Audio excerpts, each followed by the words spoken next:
I'm Vin. I'm Sori. If you would like to get your song reviewed, dear listener, there's the Filthy Capitalist option. As Sori says, 125 gets you straight to the head of the line. You don't have to be a part of the alliance. You don't have to be part of the group. Wait a minute. And the biggest thing is you don't have to wait. You hop, skip, and jump right in front of everybody. 125 gets you there. You do that 3 times, and then get mashed down to the $75 rate for perpetuity. Yes! Also, there is a band review option. So if you've got a band and you're trying to get your band some exposure, hit me up at insori@gmail.com, and I'll show you the details about how to pull that off. You can also jump on Patreon, and there is a option on the tiers to be able to get your band reviewed. Yep. Obviously, we can't lie to you, so we can't guarantee a positive review. Get what you get. It's just rubbish. Rubbish. Rubbish. That's British for garbage. My favorite is the community option. $1 at the gate gets you in at Patreon. You get to join an alliance. The alliance joins their points together, and that helps determine what songs that we do.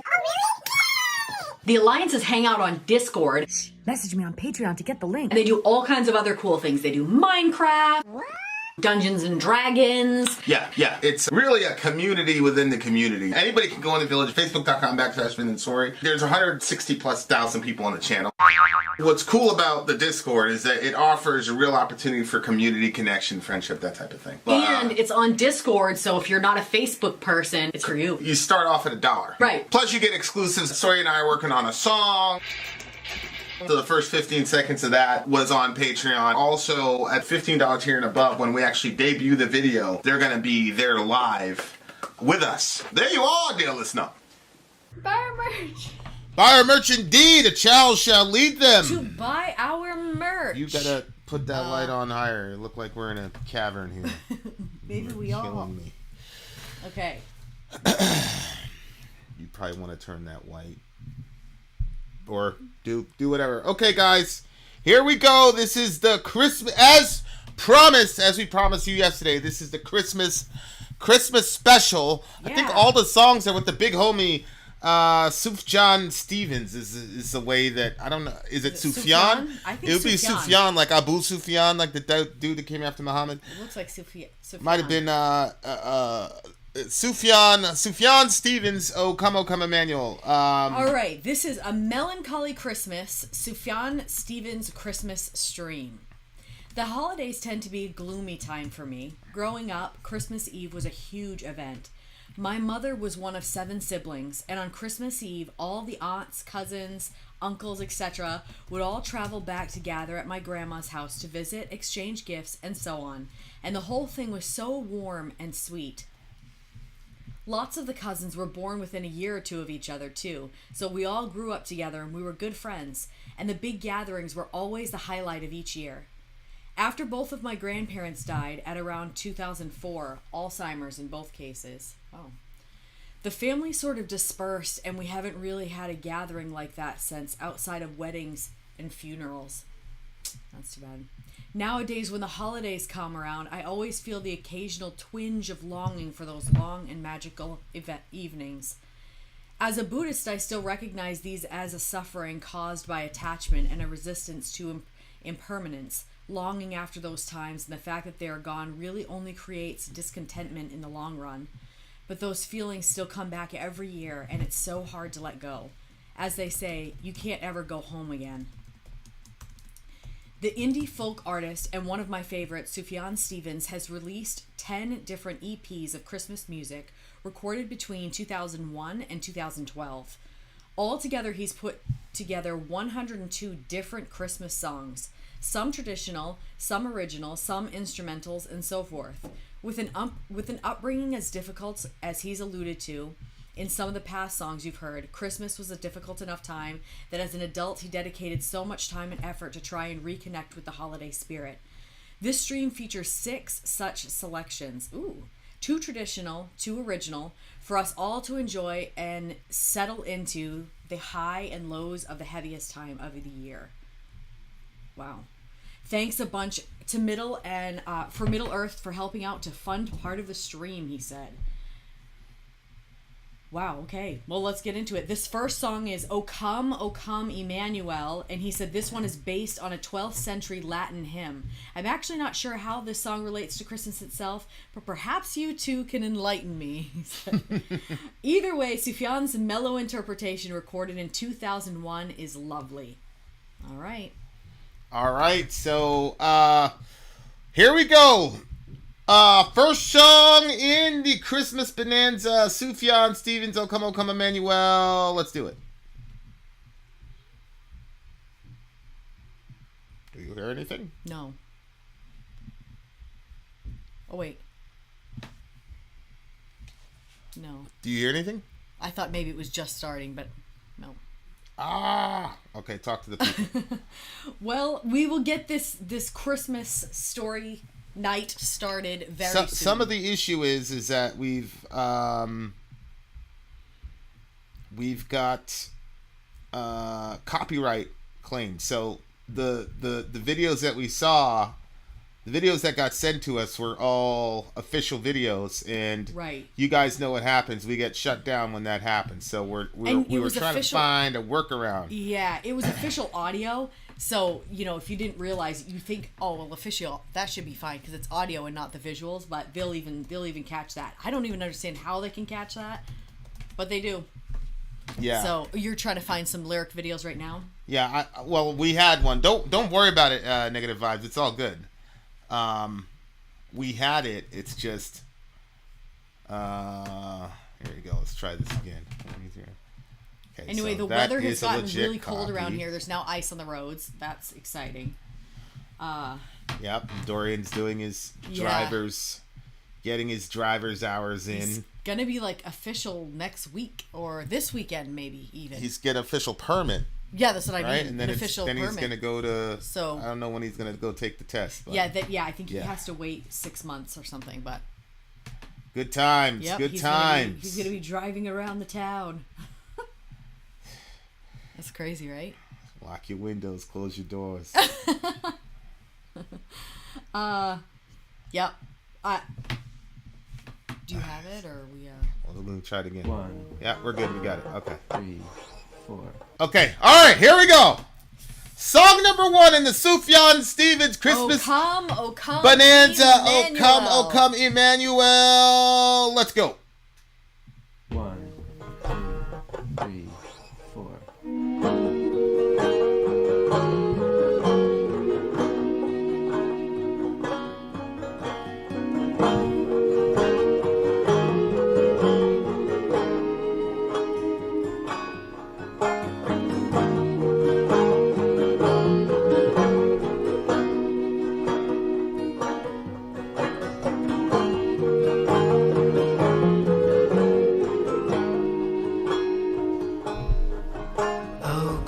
Oh come, Emmanuel,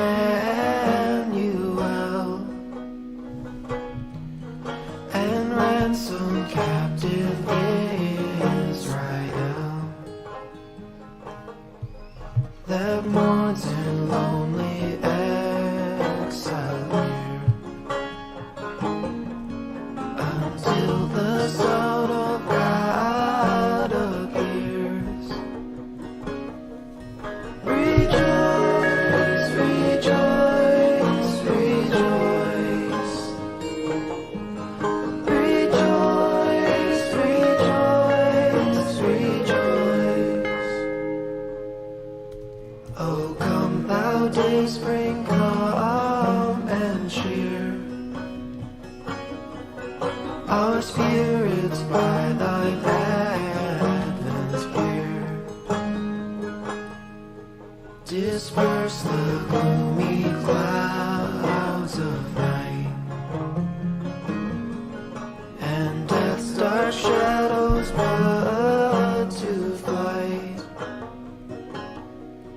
Rejoice, rejoice, rejoice. Emmanuel, and ransom captive Israel.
In ancient times didst give the law. In cloud and majesty and awe. Rejoice, rejoice, rejoice. Rejoice, rejoice, rejoice. Rejoice,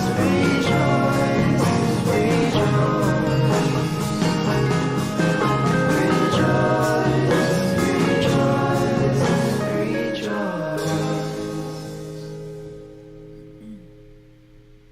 Wow, That is a was beautiful song version. numero uno.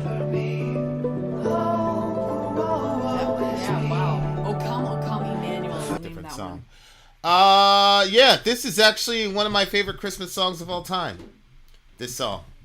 This is a It's really one of my good one. favorite Christmas songs of all time. It's a really good one. Emmanuel means God is with us. So when it says O come, Emmanuel, it's God is with us. There's a Old Testament passage around 600 years before Christ. And, Christians interpret this, what I'm about to read, obviously as a prophecy of Jesus. Therefore, the Lord himself will give you a sign. Behold, the virgin shall conceive and bear a son and shall call his name Emmanuel. So, El is God, right? At the end, El is God. And then Emmanuel means that God is with us. And at the time, the Israelites were in exile in Babylon. So God's like, listen, if you worship false gods and you mistreat the orphan, the widow, and the sojourner, if you're not good to basically single mothers in distress, if you don't care for immigrants, if you mistreat people and you create an economic system that's exploitative, this is all located in the book of Isaiah. God said, if you treat people like that, I'm not going to protect you when these other nations come to exile you.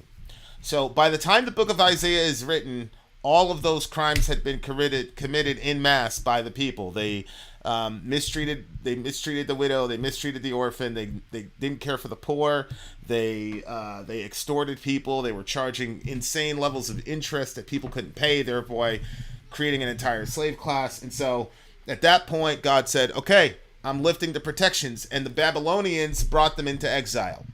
So while they were in exile, it looked pretty hopeless. It looked pretty terrible. And then you had these prophets like Isaiah and Ezekiel, etc., that were prophesying one day God is going to restore us. One day God's going to bring us back from exile. But the real issue was, we got to find somebody who can make it so we never go back into exile ever again.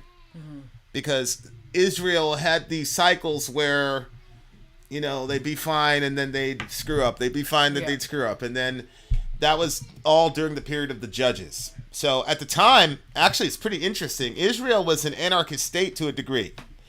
Before the institution of the kings, there was no federalized system. True. Yeah. When the bad guys would show up, they'd find somebody and they'd go do jihad. That was pretty much all of the book of Judges. And then you get into the next set of books, and that's when it introduces you to the kingly line. But the people that were demanding a king were actually presented as bad people. Wanting a king and wanting a sort of federalized government was actually portrayed as something that was bad. But anyway, long story short, the kings, basically the nation went as the king went.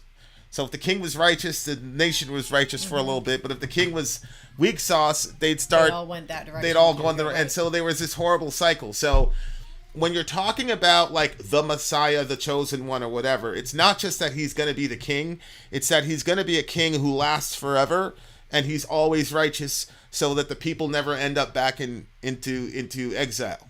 And you can always be in right relationship with God. Yeah. So while they're in Babylon, while they're in exile, there's this hope of this coming king who would establish righteousness forever.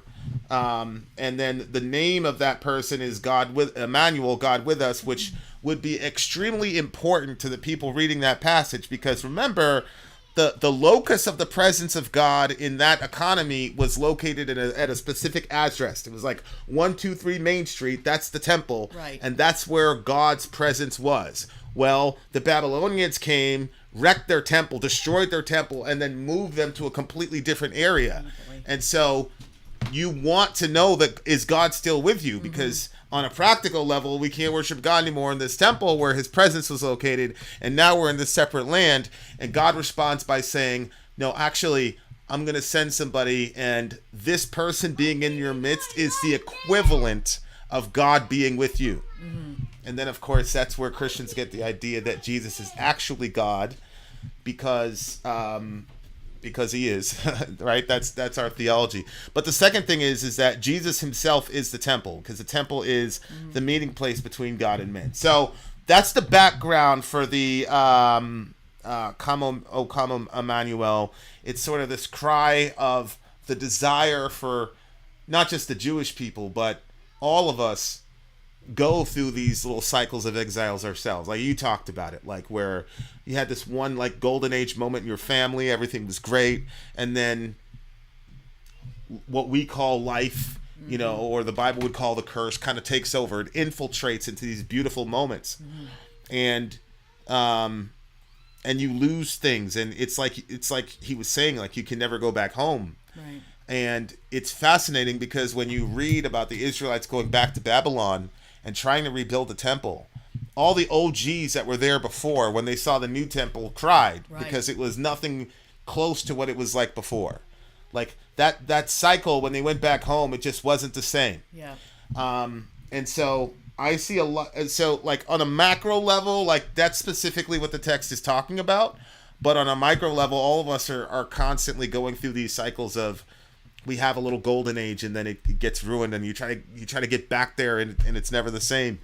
It's one of the reasons why, like, if an epic of time is done in my life, like I'm done with it, because I know if I try to resurrect that and go backwards, it's just not going to be, not going to be the way that it was before. Yeah. So, that's a cry that almost everybody has, pretty much, is. Theoretically, as a Christian, I'm going to say that those beautiful moments that we have with our families and Christmas and things like that before Alzheimer's infiltrates and all that, I'm going to say from a Christian worldview, God was in the midst of that. God was in the midst of that love and all the rest of it. But then that kind of oasis gets taken from us because of life. And then it's like, okay, how do we like get that feeling back? How do we get back to that area? And you know, the biblical answer, and I understand the Buddhist answer, is to say, look, you know, you got desires, and the desires are causing you suffering and all that. And that's one way to look at it. And I think there's a lot of utility in there.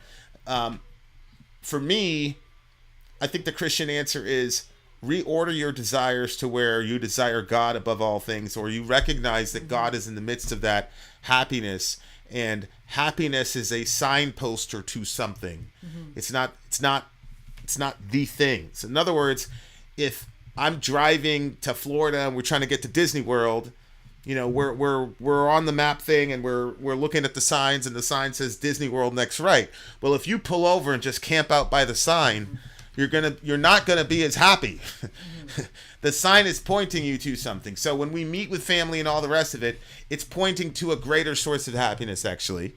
But if we miss the greater source of happiness, then when the curse inevitably infiltrates, we're going to be kind of lost. So, and that's why the song has this constant refrain of rejoicing, because if we could figure out how to interface with this being that brought us this happiness in these circumstances, if we could figure out that he's always with us and that we could access him, then there is a sense in which underneath all the pain and this is not the same, underneath that you could say, well, you're the same though.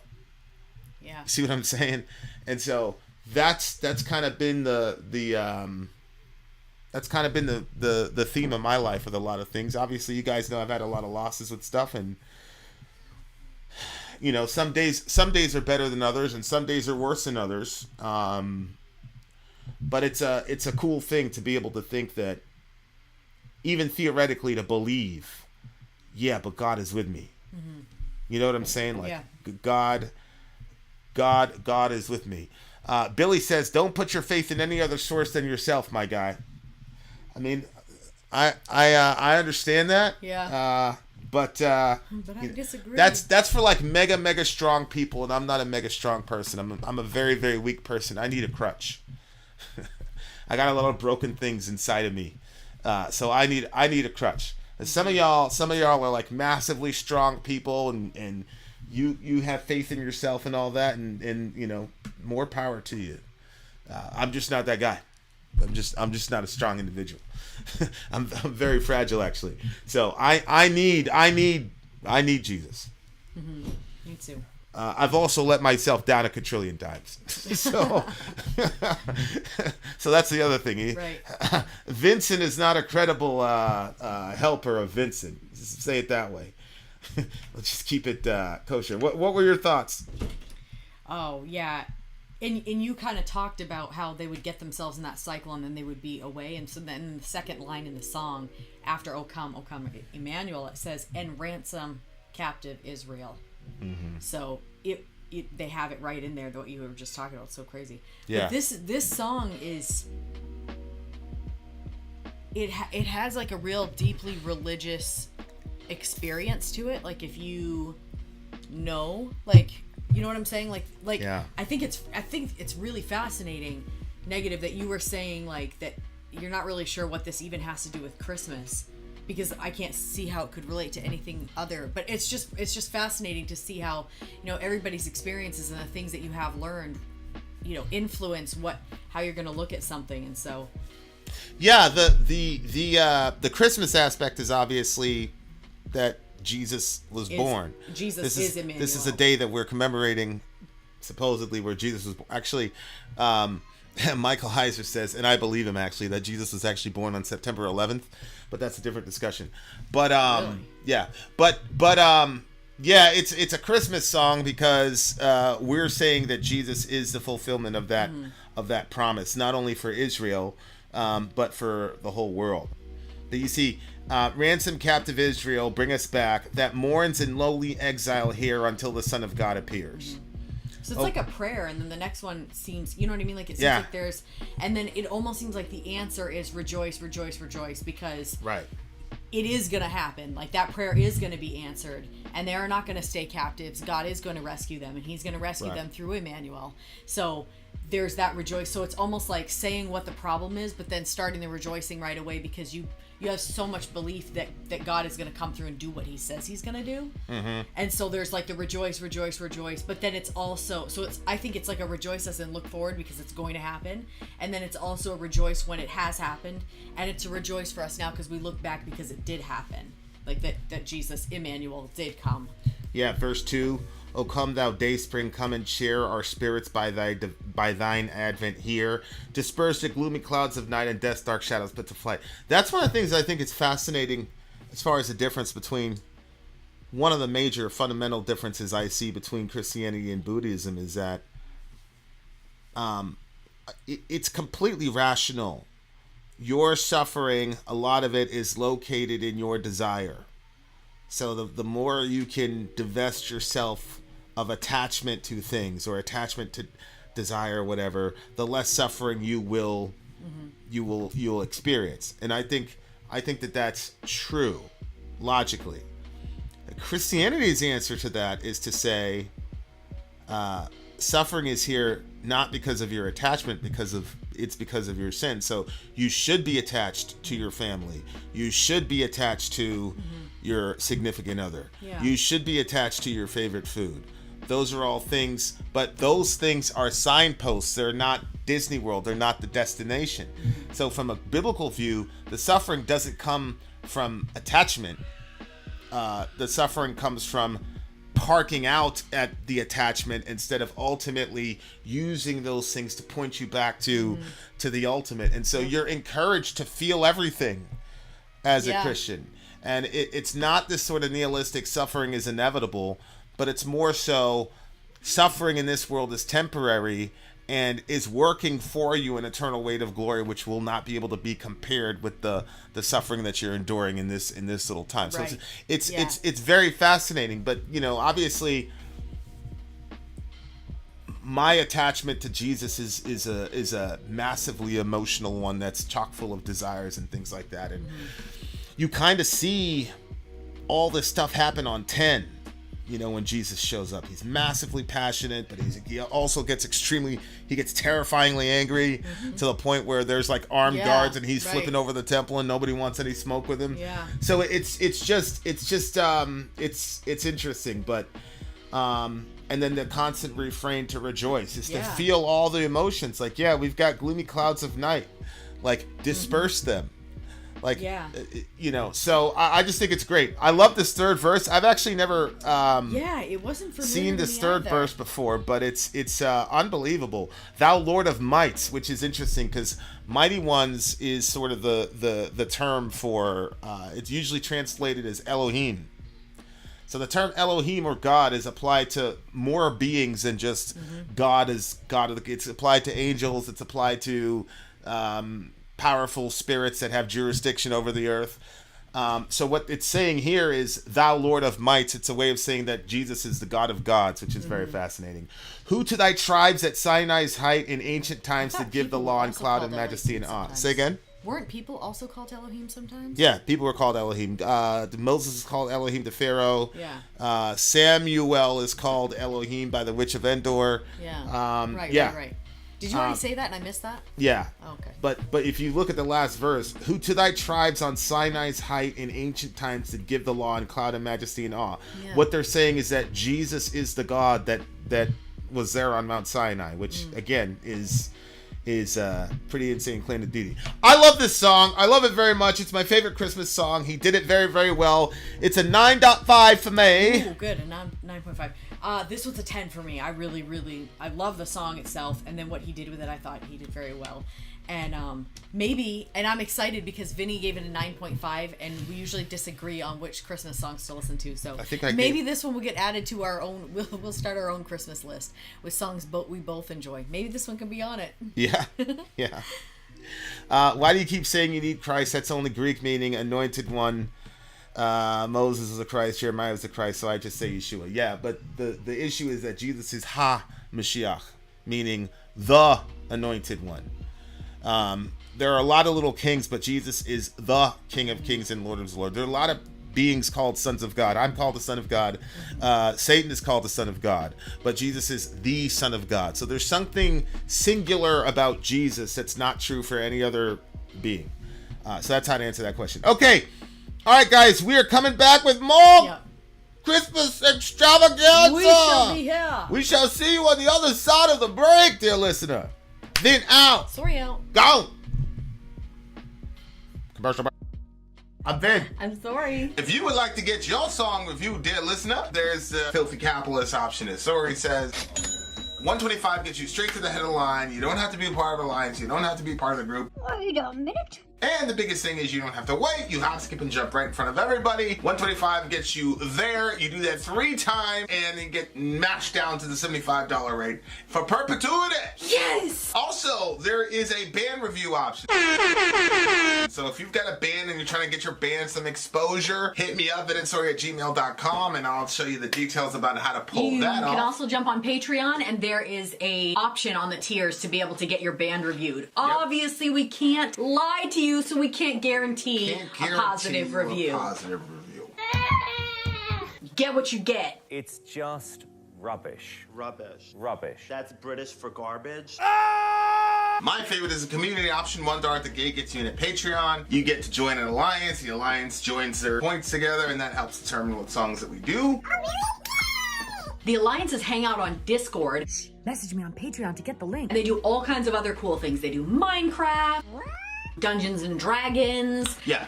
It's really a community within the community. Anybody can go in the village, facebook.com/Vin and Sori. There's 160,000+ people on the channel. What's cool about the Discord is that it offers a real opportunity for community connection, friendship, that type of thing. And it's on Discord, so if you're not a Facebook person, it's for you. You start off at $1. Right. Plus you get exclusives. Sori and I are working on a song. So the first 15 seconds of that was on Patreon. Also, at $15 tier and above, when we actually debut the video, they're going to be there live with us. There you are, dear listener. Buy our merch.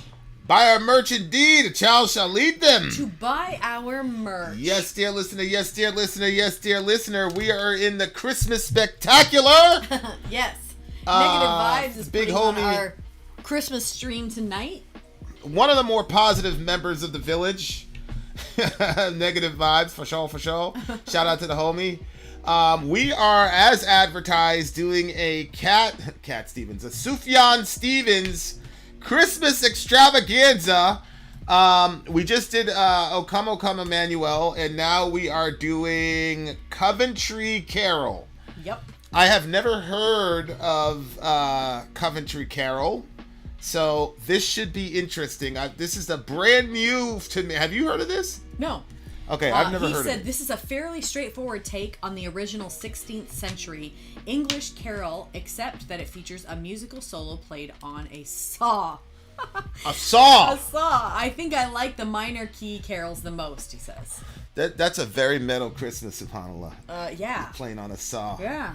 Talk I don't think to I've him. ever heard this song. Actually, I'm looking at the lyrics. Yeah, well, maybe it's because it's English, and we're Americans, so we're still in rebellion against the crown, unfortunately. All right, let's go. Sufjan Stevens, Coventry Carol. Let's do this ish. Get these lyrics here. I like those visuals. Can you put the visuals back? Oh, okay. If you can. The visuals instead of the lyrics.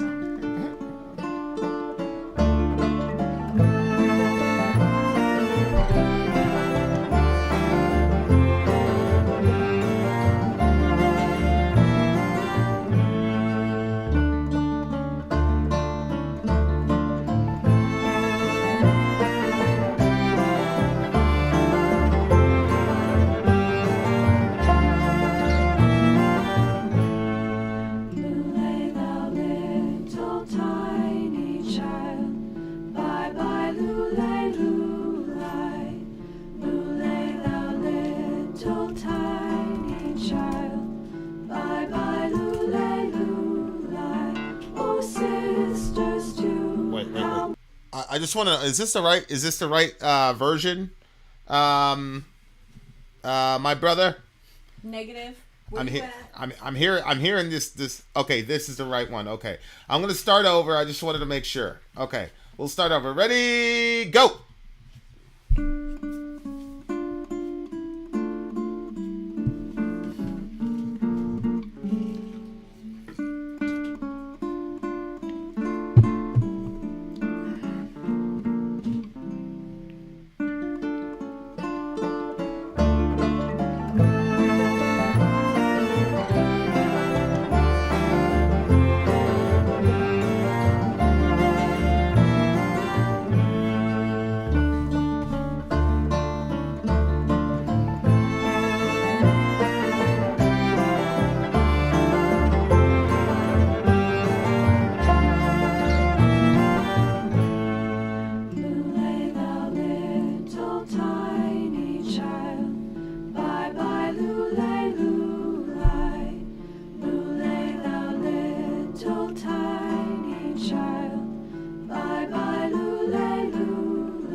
I've never heard this carol before. I have somebody never said it heard was this. somebody said it was their favorite one. You're kidding me. Wow. Yeah, maybe It's sad. This is what happens when you're Jeez. when you're not plugged into the classics. Yeah, it's that's one of the interesting things to me about Christmas. It's like presented as this Jolly like happy, happy kind of moment in the calendar.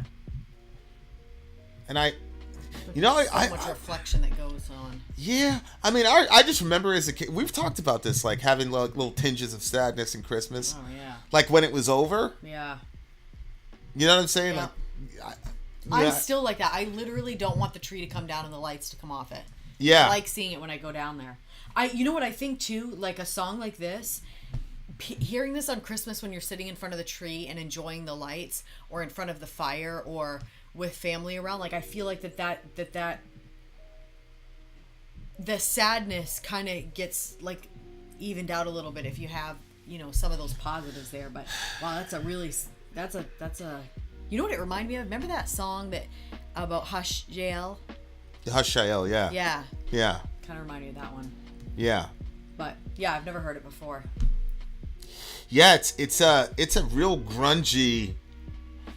I mean, if you really look at what's going on, like it's a really grimy holiday, man. You got this teenage girl that's pregnant. You got this, they're making this very treacherous trek, and people are out to kill your kid, and like, just for the uninitiated, Yeah. Jesus, we believe, is God, becomes one of us, but he doesn't incarnate in a palace,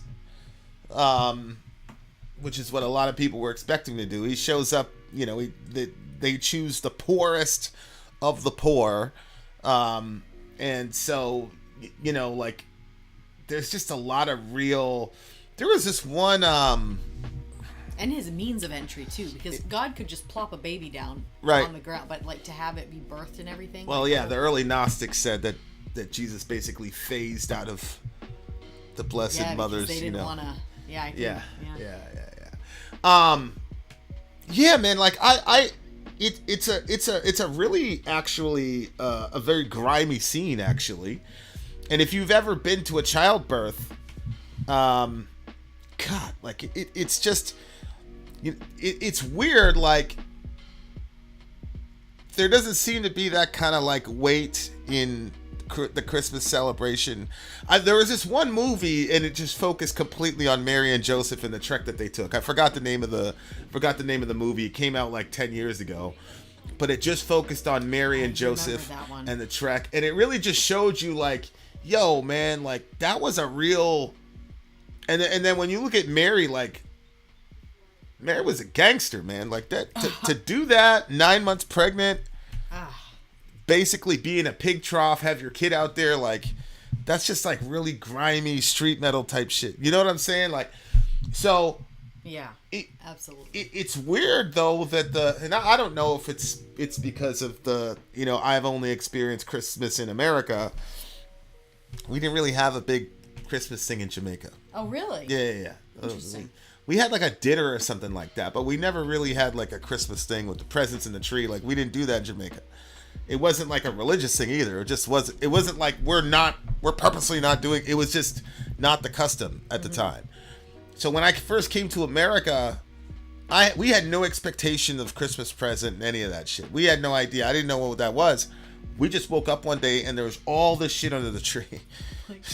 Like we were like, what is going on? Yeah, that must have been a crazy experience. Oh my god, it was the worst. When we had Nintendo, Atari, Power Wheels, like I remember you listing off all those toys, but I never like factored in like you didn't know. It's not like kids that are like wake up to their parents because they want to open the gifts. Yeah, you saw the tree. You thought, did you like the tree? Yeah, it was the Nativity. The Nativity Story was the name of that movie. Yes. But yeah, like I don't, and I always have a problem. Like, I was talking to Dorian about this. Like, I'm not a very big ceremony guy, so sometimes, like a lot of times, like I'm trying to understand the significance that people pour into stuff like graduation. You know, like that's why like certain like career things where it's like that they don't make a big deal about like, you know, you pass a there's no big deal. It's like, okay, you're in, here's your next thing or whatever, or you do something great. There's no big, it's like, okay, we just like I've always tried to figure out like why is this so meaningful to people? You know what I'm saying? But then I'm like, well, I mean, it's Christmas, dude. Like, I mean, you're a Christian. I mean, you know, like our fathers established these holidays. I'm like, yeah, but part of it is stuff like this. Like, we generally don't sing songs like this, like where we're talking about Jesus being a poor baby and Herod and his folks killing all these little kids. And you know, and then it says that woe is me, poor child, for thee.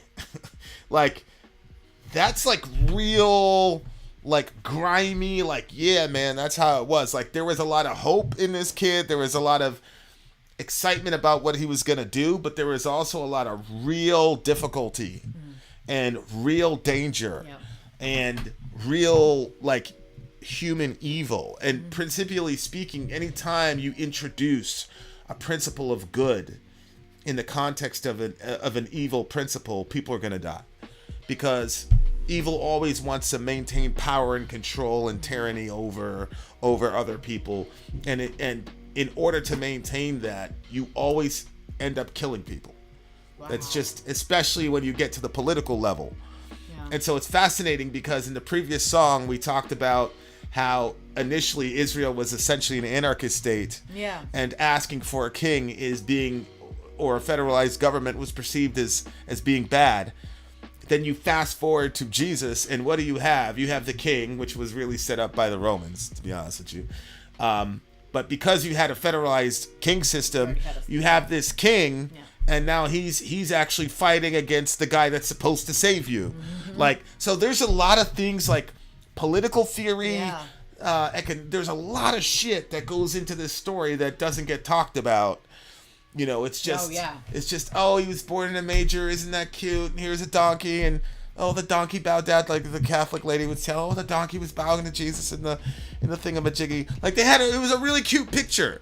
Like, and I loved it. And age appropriate, whatever. But I'm like, I don't know. Maybe the holiday would have been a lot more meaningful to me if we like talked about the grime and the grit and the the bravery of Mary.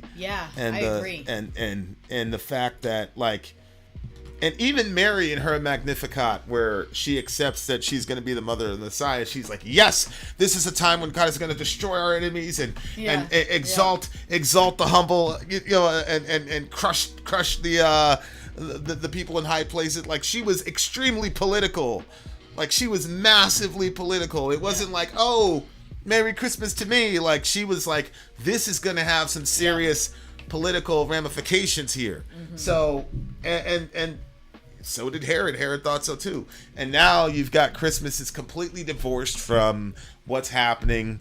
You got a Christmas that's completely devoid of understanding that there's tyranny in the world, and Jesus came to end tyrannical rule, and we have a job to do as far as ending like, none of that shit comes to mind on Christmas. I'm not trying to be a Scrooge. I'm just saying, like, when you go back and look at old school songs like this, you get the feeling like, okay, here's some weight and gravity to this story. It's not just about a cute baby. You know what I'm saying? Like, so I thought that was cool. Yeah, I agree. Oh, shoot, I forgot. Yeah, he got some seriously nice Christmas presents, I guess. Well, plus I think it would have been really healthy. He got you for Christmas. I think he's eternally grateful for that, for sure. Go ahead, what you were saying? I don't know, that interaction. I was starting to talk about that one. I don't know, I can't remember what I was gonna say. Okay, what do you give the song? I am going to give this I think, that's what I was going to say. It would also be really good, I think, for girls to be able to hear on Christmas, like, you know, here's the story of this girl. She was 15. You know what I mean? Like, to hear, like, what she did. She was not tough. in, like, to hear, like, that. I think that would be really cool for them. I guess I would give this one boy. because I've never heard it, that's what it's going to give it more points, because it's like this is a miss. We should have been hearing this. I'm going to give it a 9.8. I'm going to give this one a solid 9.4. I've never heard the song before, like I said, so I didn't know what to expect, but I really appreciate how grimy this song was. I agree. And it was real. And I appreciated that. Okay, more Christmas bonanza coming your way. I think the next one's going to be called The Worst Christmas Ever. Oh, no. We shall return, dear listener. I'm Ben. I'm Sori. If you would like to get your song reviewed, dear listener, there's the Filthy Capitalist option. As Sori says, 125 gets you straight to the head of the line. You don't have to be a part of the alliance. You don't have to be part of the group. Wait a minute. And the biggest thing is you don't have to wait. You hop, skip, and jump right in front of everybody. 125 gets you there. You do that 3 times and then get mashed down to the $75 rate for perpetuity. Yes! Also, there is a band review option. So if you've got a band and you're trying to get your band some exposure, hit me up at insori@gmail.com and I'll show you the details about how to pull that off. You can also jump on Patreon, and there is a option on the tiers to be able to get your band reviewed. Obviously, we can't lie to you, so we can't guarantee a positive review. Get what you get. It's just rubbish. Rubbish. Rubbish. That's British for garbage. My favorite is a community option. $1 at the gate gets you in at Patreon. You get to join an alliance. The alliance joins their points together, and that helps determine what songs that we do. The alliances hang out on Discord. Message me on Patreon to get the link. And they do all kinds of other cool things. They do Minecraft, Dungeons and Dragons. Yeah. It's really a community within the community. Anybody can go in the village, facebook.com/VinandSori. There's 160,000+ people on the channel. What's cool about the Discord is that it offers a real opportunity for community connection, friendship, that type of thing. And it's on Discord, so if you're not a Facebook person, it's for you. You start off at $1. Right. Plus you get exclusives. Sori and I are working on a song. So the first 15 seconds of that was on Patreon. Also, at $15 tier and above, when we actually debut the video, they're going to be there live with us. There you are, dear listener. Buy our merch. Buy our merch indeed, and a child shall lead them to buy our merch. Vinny has escaped this room, supposedly on a long journey. Hopefully he'll return soon. The next song on our list is That Was the Worst Christmas Ever. Let's see, what was my worst Christmas? I don't think I've actually had any really bad Christmases. I really, really like Christmas time. But I do think that when you were giving your explanation, negative, about how your Christmases were, it reminded me a lot of how I would describe mine growing up too. With all the cousins coming to one location and being like super close in age, and then, you know, everybody kind of like growing up together but still having I remember that's exactly how it was. The ribbon candies at the holidays, and I don't know. I think those times were special, and it is sad even still. Like sometimes I look back to them like, man, I wish that we could go back to grandma's for one more Christmas, or, you know, go over to, you know, it just, but.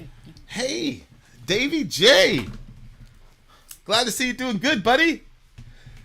Davy J in his house. Remember man, Davy hey. J? He got us a star, y'all.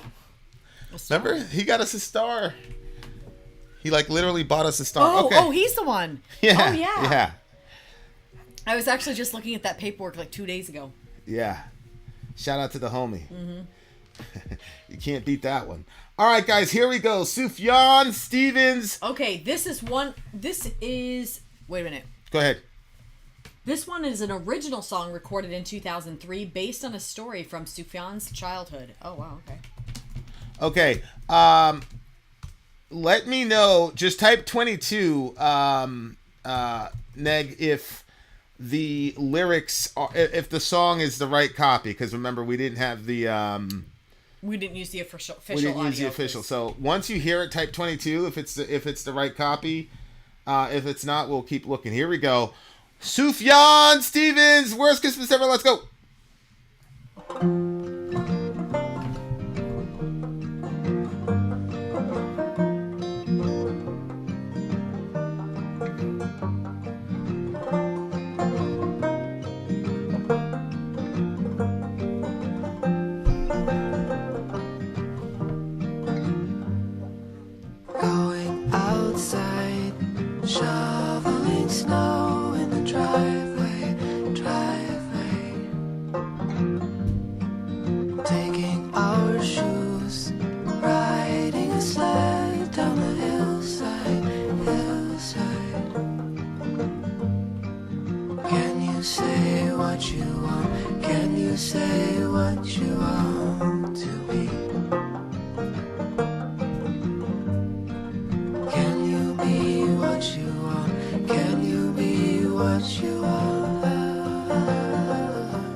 sister runs away, taking her books to the schoolyard, schoolyard.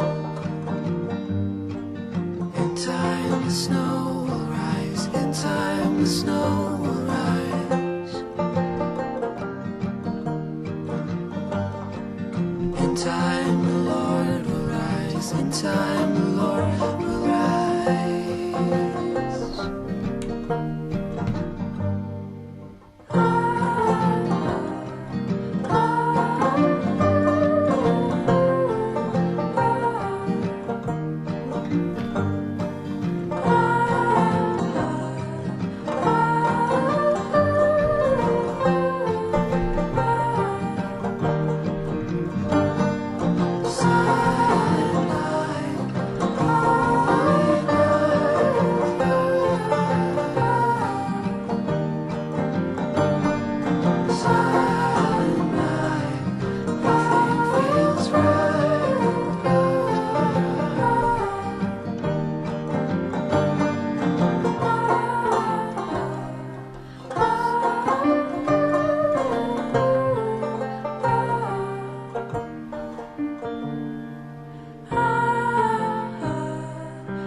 I Damn. hope nothing happened to his sister.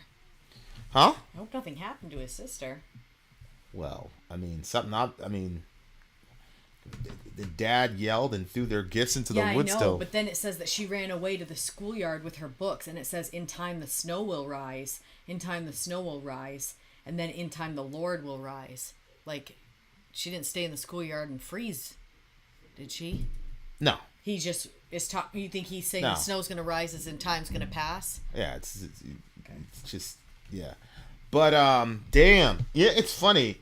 We, spent one Christmas in a homeless shelter, but it wasn't like a localized homeless shelter. You would stay one place for a week, another place for a week, another place for a week. Amazing. We ended up in a synagogue. We ended up in a synagogue for, I feel like the synagogue, we stayed there for 2 weeks. But anyway, we did Christmas in the synagogue. And presents, whole 9 yards, everything. Like, I actually, like, made out like a bandit, materialism-wise, that Christmas. You got remote control cars, like good ones, like all types of shit. Well, and you weren't all about, like, you already said traditions and stuff like that don't matter to you. So did it matter to you whether you were in an apartment or you Not were in at all. It's the funny. shelter? It's funny because my younger brother will not even. He used to call it the S. Remember when we were in the S? Like literally, like as a man, he was still using that term. Like I think both my brothers had a problem with spending Christmas in the homeless shelter. I didn't care. My mom had a hard time with being a mom and your kids are in a homeless shelter for Christmas. Like she had a hard time there, but like I don't know, man. Yeah. Sometimes in the real world, like the shit is not, you know, it's not perfect. And then you got somebody that, I mean, that dad, what the hell? You're throwing the Christmas oh my God, gifts into the wood stove, like that's you gotta like at some level like you have to be like, yo, dude, you gotta pull yourself together. But see this is the other problem that I have with holidays, right? Is because this guy, I'm just gonna say he's a dick, but he's been a dick forever. Yeah, he's always been a dick.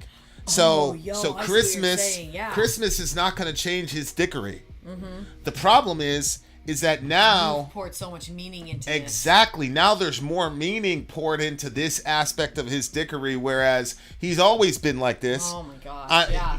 But now because it's during the Christmas time, it's like, Dad, couldn't you give us a break on Christmas? Now it's even worse because now it's in the context of this holiday type of thing or whatever, mm-hmm. right? So it's yep. But I boy, that ending, the way that they were singing. I don't think that ceremonies are bad. I'm still trying to figure it out. See what I'm saying? And I you know, like we were in a church that did communion every week. Mm-hmm. But I understood the point of that ritual. Like, it made sense to me that we're doing this ritual. I understood it. You know, it's like if you do that once a week, you know, communion reminds you of the broken body and shed blood of Christ, and you've been sinning all week. Like, it makes sense to me to like have that as in your rhythm to resettle yourself, and it's a very solemn but celebratory moment. And we had, and I had never done communion the way that this church had done it. I mean, there were just I had never had either. There were just a lot of moments where it was like, it was cool. It was crazy. Really but cool. I do good with ritual and tradition when I understand the import behind it, and you know, if I get it, you know what I'm saying. I'm not saying like the holidays are bad. It's just, this is one of the issues that I have, is that these poor people, you know, now they got to deal with this horrible memory that has now become, you know, emblazoned in their souls because and you it won't happened be able to think during of Christmas without thinking about that. Yeah, and Negative was saying, like, this gives a little insight onto why he's recorded so many Christmas songs. He's trying to just reconnect with how bad it was for him growing up and trying to get some sort of, you know, but he wants to rekindle that Christmas spirit, he said. Yeah, because it's easy for a kid to have Christmas spirit, and you know, like, to be a dad like this, man, I don't know, bro. You gotta do something really horrible as a kid to justify that at Christmas. And I don't get the feeling that this dude and his sister were doing horrible shit to warrant that kind of, you know, that's just a guy who's unhappy with himself. Yeah, because I feel like that any kid that would do something that bad to get toys wouldn't care about toys. You know what I'm saying? Like, I feel like it didn't even say toys, it said gifts. Which could be clothes, could be... that's true, yeah. There's so much shit. Like, it's just such a terrible thing to do as a father. I can't imagine doing it as a father. I remember one time, you remember we paid a pretty penny, I'm not even going to talk about it, to see Tom Brady play the Patriots. Yeah. And I had bought 2 tickets for the boys to surprise them. But they were really disrespecting their mom, and I told them, I said, look, we got something major planned for you guys. You know, you're on 2 strikes. Like, don't fuck with me again.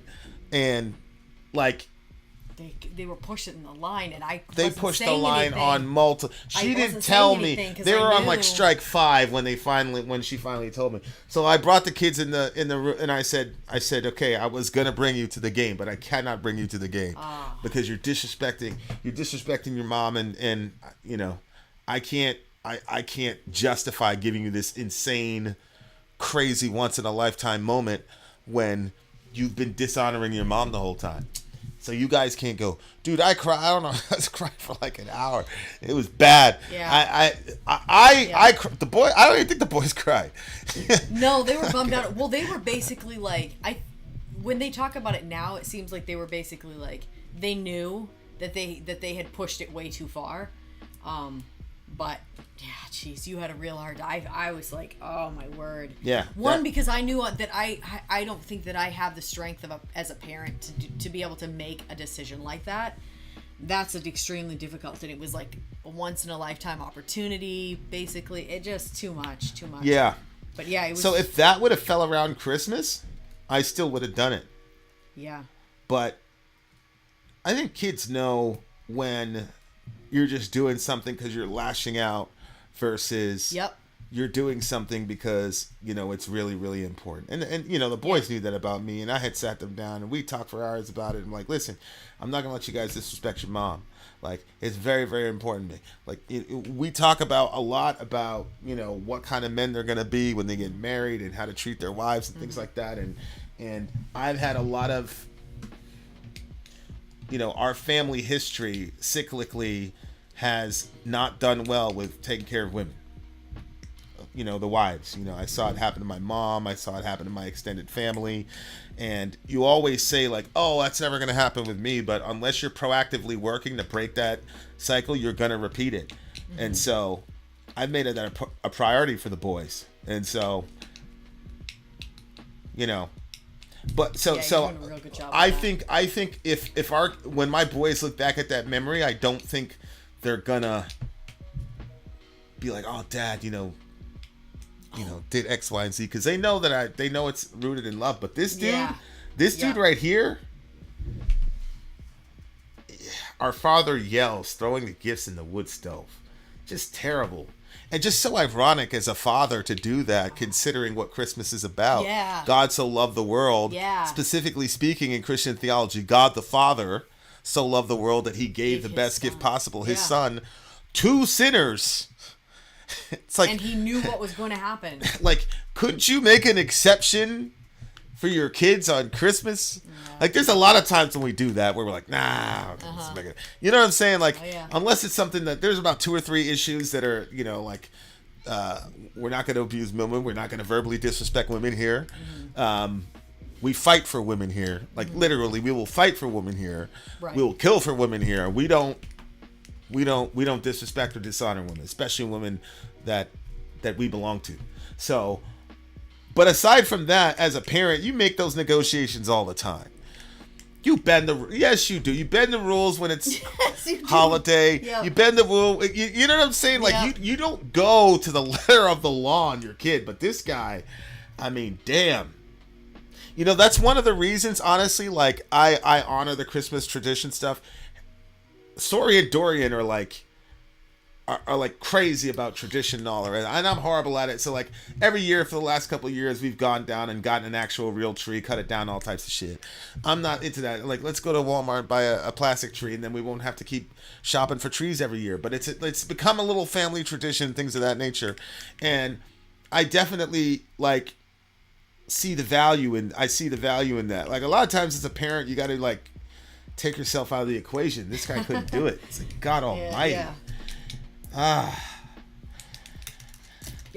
He says that, but every year that we've gone to get the tree, on the drive there, you look like a grumpy bear.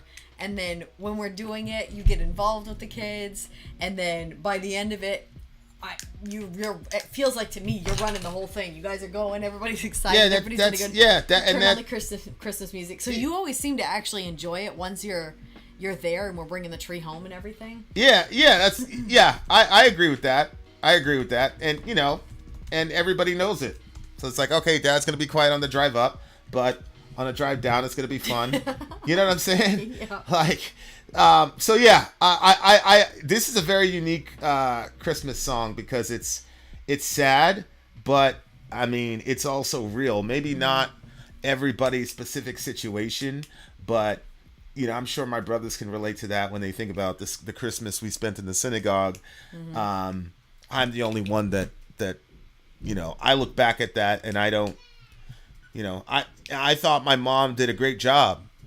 You know, my mom was dealing with bipolar, a couple other things. We were in a brand new state. She had just left my stepdad again. There was a lot of, you know, difficulties. So Jeez. like, I understand, like what do you know, it's like, what do you expect like from one person? Like, Yeah. and she kept us together. But you thought that as a kid. Yeah, I thought it was, Johan's like that. yeah, I thought it as a kid. I was like, you know, it's like, come on, man, like, you know, we've been through situations before. We had been in homeless shelters before. It's just, why am I gonna like freak out on my mom because we're in it during Christmas? If there is anything she could have done for us not to She be would've, there, she yeah. would have. Yeah. But I mean, bipolar, that shit is real, and so I felt like, based on, you know, I think my older brother felt a little bit guilty because he was essentially the man of the house. There's just a lot of things going on, but to me, I thought my mom. Shout out to my mom. You did a bang up job, BMW. Shit was difficult. This is a 9.2 for me. I am blown away by how honest and real, but still beautiful the song was. Yeah.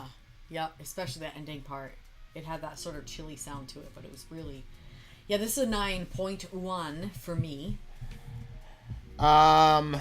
We have more coming on the way for you, beautiful people, on the other side. I have to add one more story. Oh, when we one were more story, kids, when we were kids, we had blankets, and my parents were trying to get us used to not having the blankets when we went to bed. And so they came up with this idea that they would tell us that if we got rid of the blankets ourselves, they would buy us like a Barbie. It was definitely a Barbie.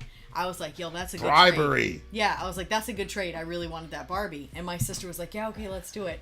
Well, they thought it would be better if it was like we knew that the blanket was completely gone, not that it was like maybe packed away somewhere. They wanted it like completely out of our heads, so they threw it in the wood stove in front of us. Oh my god! And my But sister, you guys had voluntarily given it away, but, right? Like, yeah, we had. But then when you do it and you're actually seeing like your blanket, like your thing of comfort, going up in flames, it has a different feel to it. So they did that shit on Christmas? No, they didn't do that on Christmas. I'm just saying, like, that was a situation that we volunteered for, we participated in, and we were still, well, I wasn't horrified. I was happy with the Barbie. My sister was horrified. She'll still talk about it to this day.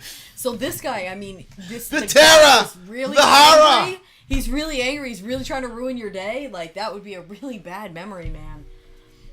So anyway, 9.1. You gave your score. Don't burn your kids' blankets. Yeah. You meant well. I know. Yeah, you can see we're different. I'm talking about I know. being in a homeless shelter at Christmas. She's traumatized still by her blankie being burned I after she wasn't. got bribed I with a Barbie. Let's just end this review. That's a with lot of that. bees. Her blanket being burned after she got banned from a Barbie. Or bribed with a Barbie. Okay, by the way, shout out to Rose. Shout out to Michelle. Shout out to Morgan. We will see you real soon, big homie. Vin out. Sori out. Go. We shall return. Turn. I'm Vin. I'm sorry. If you would like to get your song reviewed, dear listener, there's the filthy capitalist option. As Sori says, 125 gets you straight to the head of the line. You don't have to be a part of the alliance. You don't have to be part of the group. Wait a minute. And the biggest thing is you don't have to wait. You hop, skip, and jump right in front of everybody. 125 gets you there. You do that 3 times, and you get mashed down to the $75 rate for perpetuity. Yes. Also, there is a band review option.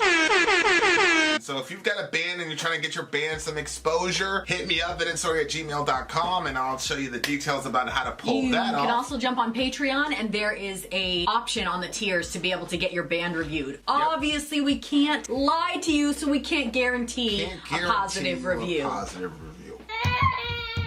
Get what you get. It's just rubbish. Rubbish. Rubbish. That's British for garbage. My favorite is the community option. $1 at the gate gets you in a Patreon. You get to join an alliance. The alliance joins their points together, and that helps determine what songs that we do. The alliances hang out on Discord, Message me on Patreon to get the link. and they do all kinds of other cool things. They do Minecraft, Dungeons and Dragons. Yeah. It's really a community within the community. Anybody can go in the village, facebook.com/Vin and Sori. There's 160,000+ people on the channel. What's cool about the Discord is that it offers a real opportunity for community connection, friendship, that type of thing. And it's on Discord, so if you're not a Facebook person, it's for you. You start off at $1. Right. Plus you get exclusives. Sori and I are working on a song.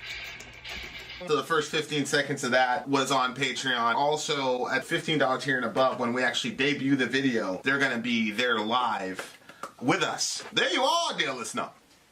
Buy our merch. Buy our merch indeed. A child shall lead them. To buy our merch. Yes, dear listener. Yes, dear listener. Yes, dear listener. Negative Vibes stream, A Melancholy Christmas. A melancholy Christmas extravaganza. is in the works. Carol of St. Benjamin is up next, the bearded one. Yes, sir. Is there a little... Yep, so Negative says, this is another original song recorded in 2006. I'm not certain what to make of the lyrics. And it's another one of those where no one online seems to know either. Oh, good. We're glad you're on the job, babe. It'll be neat to see how you interpret them. Okay. All right. Well, let me get my lyrics first. Oh, are the lyrics up there already? Yeah, they're already up right up there on Trello. See what you did there. Yeah. Carol of St. Benjamin. Okay. Carol of St. Benjamin. That was Negative Vibes. He sent me the email all perfectly. Thank you so much. Not to put any pressure on anybody, but it does so much for us when you already have the lyrics there. Yep. But no issue with any other DJs. We're not complaining. All right, guys, here we go. Sufjan Stevens, Carol of St. Benjamin, the bearded one. Okay. Let's find out.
can see you there.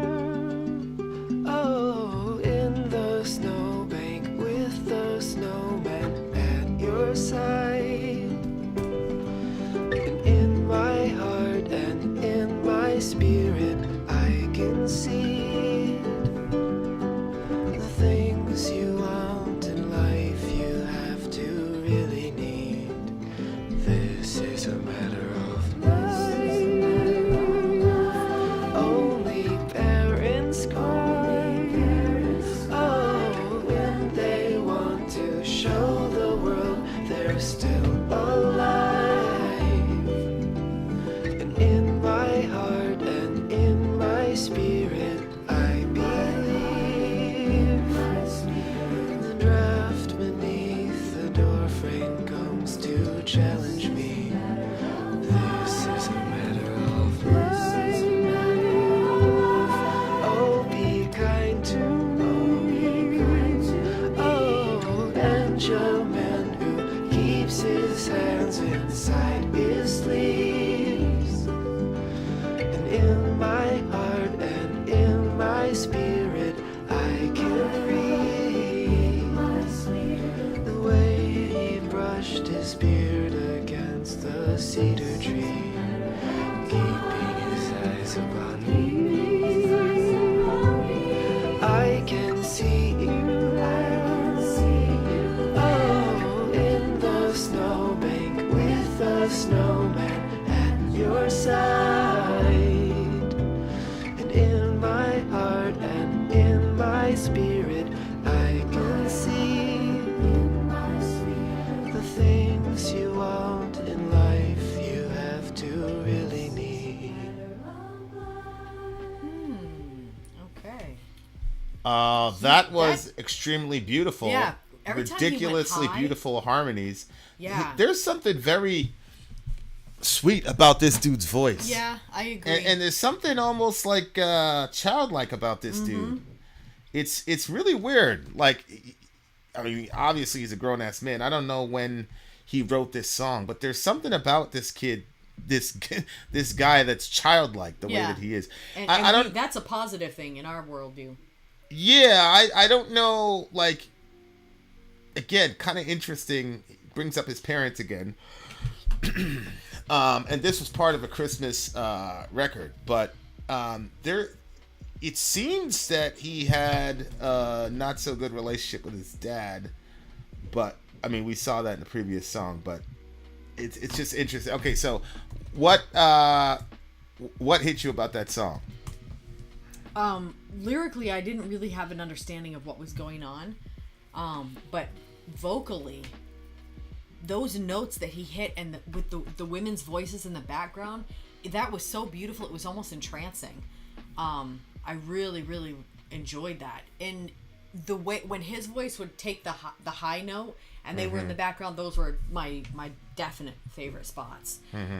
And there's a sort of oddness to the way that he sings, like the way that he kind of like, I don't know, what he does with his voice. And I like stuff that's a little bit seems off, and this song kind of captured that.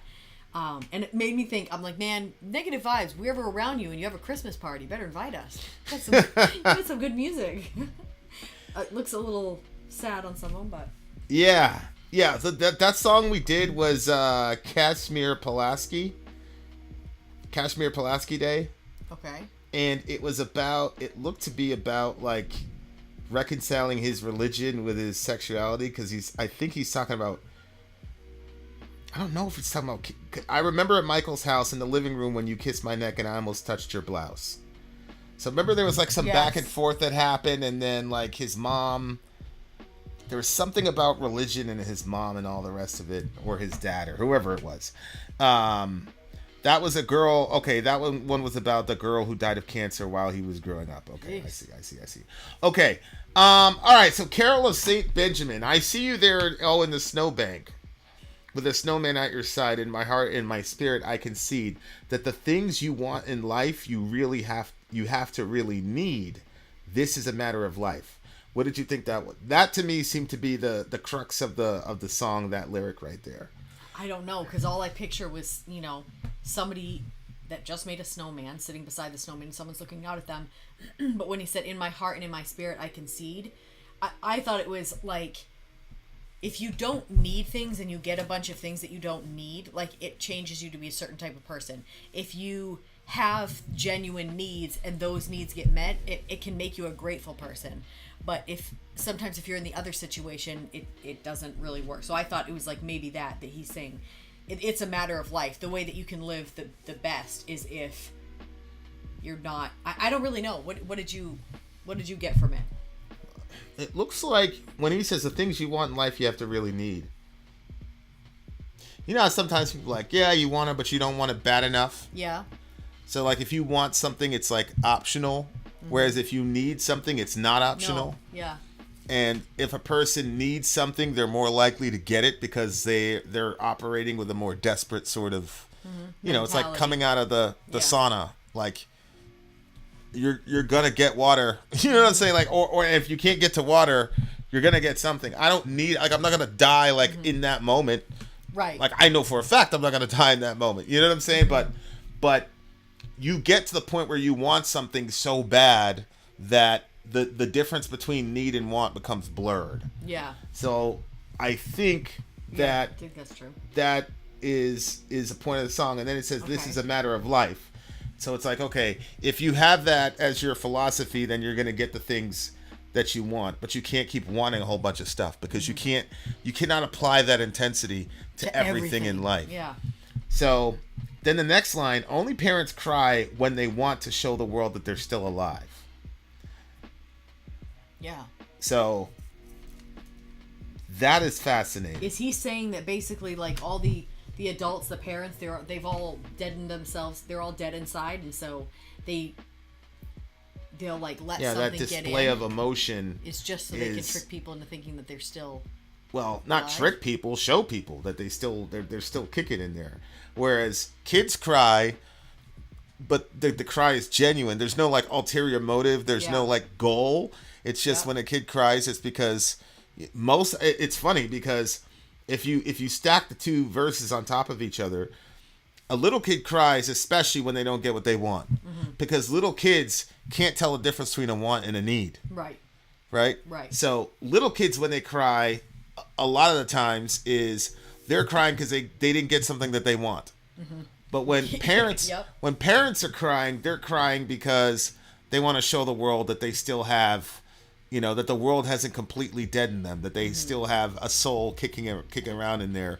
And so then you think to yourself, yeah, but like, is that the genuine crying though? Like we're watching the show right now, and the guy like went to the gravestone of his family member, and like you always have to question like, why is he really doing this? Because he's a lovable guy, but he's so disingenuous that you don't really know why he's doing what he's doing. So I am assuming that he had, you know, if you look at his dad was a pretty mean guy. Obviously, he threw all the Christmas presents in the wood stove. Yeah, I've never heard it. I still can't believe that he did that. So yeah, it seems to me that the difference between being a child and being an adult, and it looks like he wants to remain on the child side, obviously. When he said the draft beneath the door frame comes to challenge me, this is a matter of life. Well, what he's talking about there? Why? It seems so random. Well, I think that's still going with the whole want versus need thing, because the draft beneath the door it's an inconvenience. It's not something that's going to kill you. It's not something that's going to... It's just inconvenient to have a draft by the door. We grew up with that shit, like, all in the hood. You know what I'm saying? Like, there's drafts all the time, and we open the oven. Oven and try to heat up the house. Oh, like, open the oven? It's not a life or death situation if there's a draft. It's a challenge. Yeah, but it's not life or death. But again, as a kid, those issues become so much... Everything is bigger when you're a kid.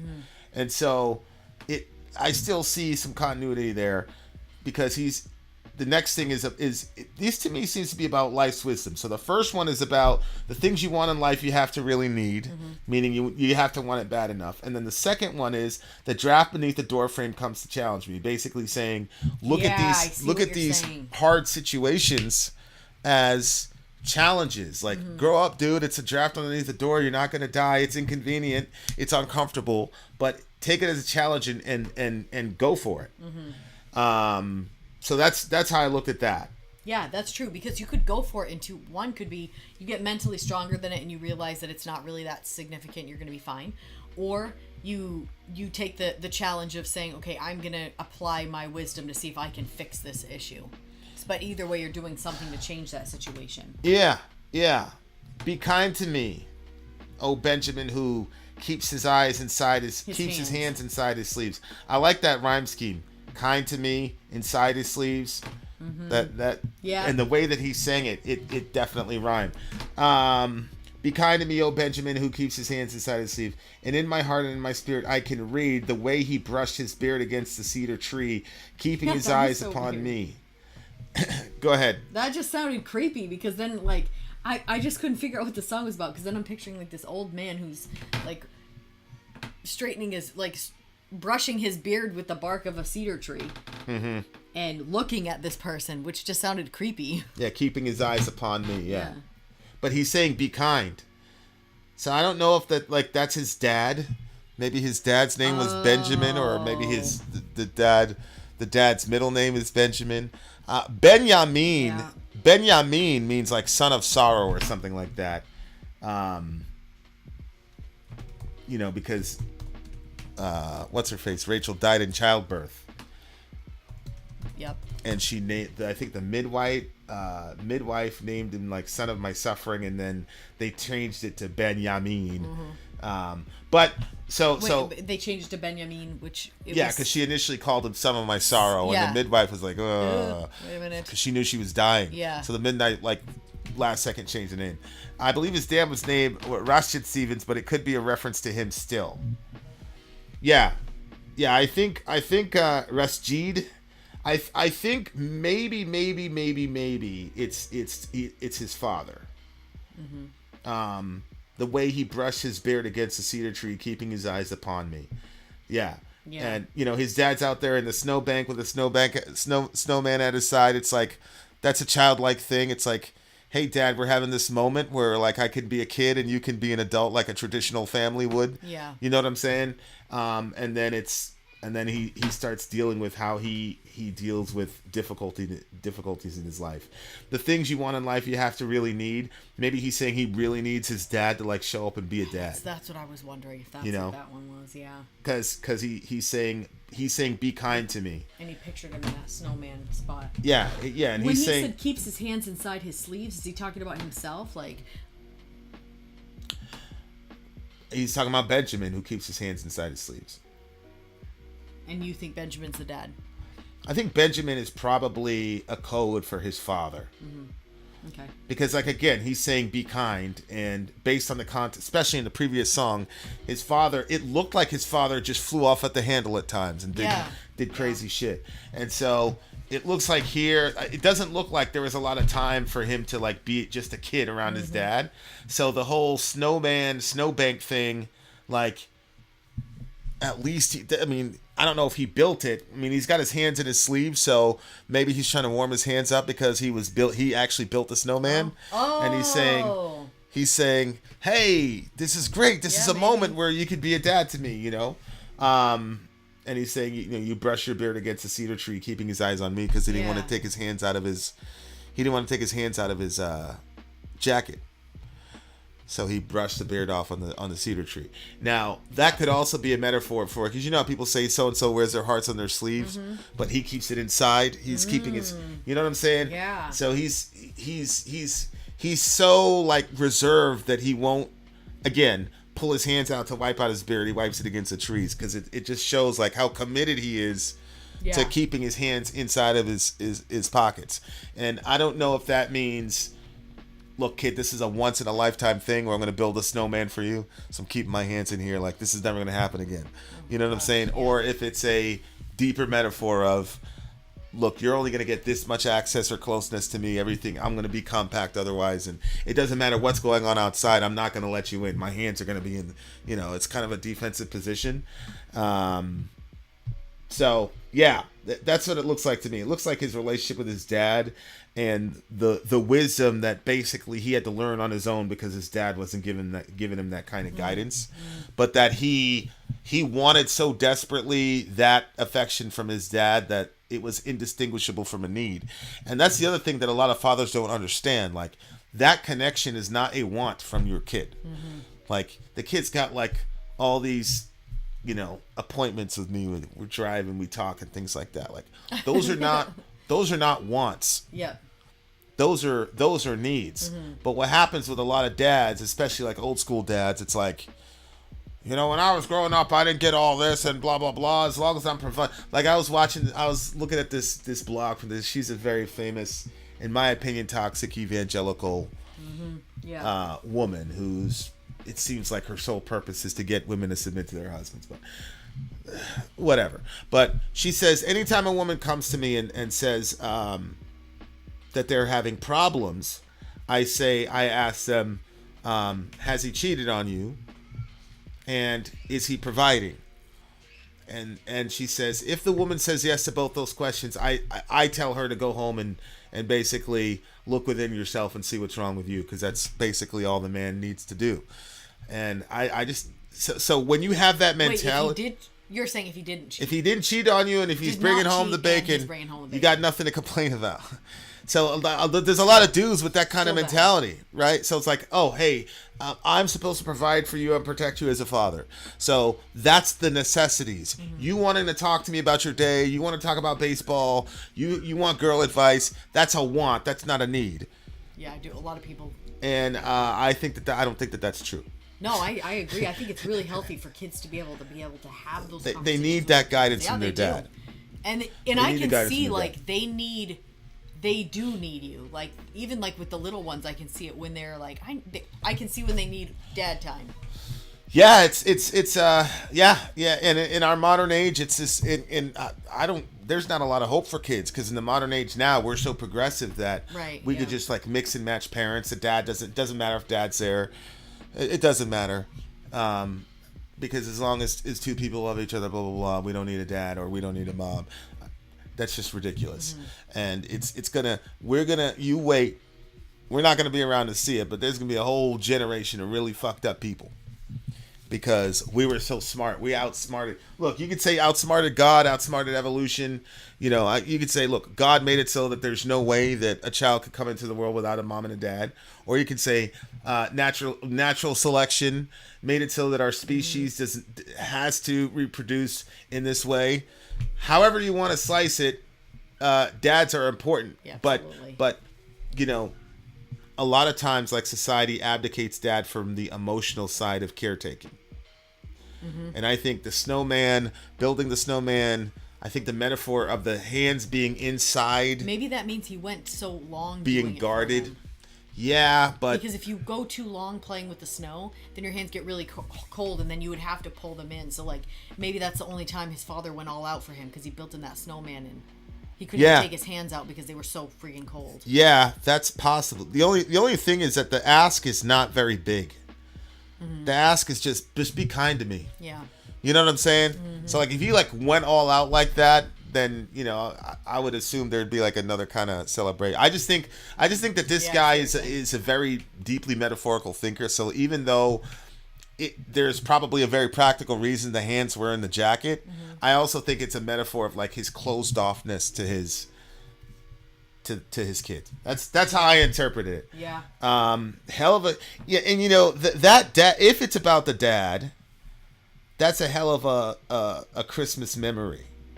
Like back to back. So on the one hand, we have a Christmas memory of him dumping the presents into the fire, and then the next thing we have a memory of, hey, he built a snowman, he's outside. You know what I'm saying? But he's still closed off, and the most you can ask for is just be kind. You know what I'm saying? It's kind of sad. Like, even when the dad goes and actually, the dad does love his kid, I think. But it's one of those things where he's got his own issues. The dad's not aware of his own issues, so he can't be emotionally available to his son as much as I think he should be. Or Benjamin is just a friend down the street that he built snowmen with, and I'm completely wrong. So there's that. I really like this song. This is a 9.3 for me. Oh, 9.2 for me. SUFJAN Stevens, dear listener. We are coming right back with more goodness. Lonely Man of Winter up Lonely Man of Winter. Vin and Sori, SUFJAN Stevens, Negative Vibes. We in here. Vin out. Sori out. Go. Woo. Nick, do me a favor and type up a little paragraph thingamajiggy as to how you interpreted that song. That was a very, very...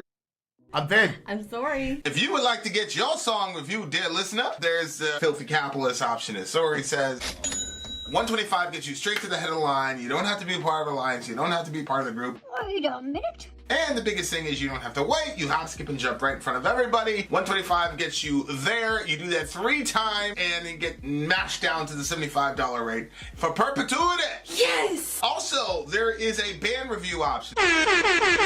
So if you've got a band and you're trying to get your band some exposure, hit me up at insori@gmail.com, and I'll show you the details about how to pull that off. You can also jump on Patreon, and there is a option on the tiers to be able to get your band reviewed. Obviously, we can't lie to you, so we can't guarantee a positive review.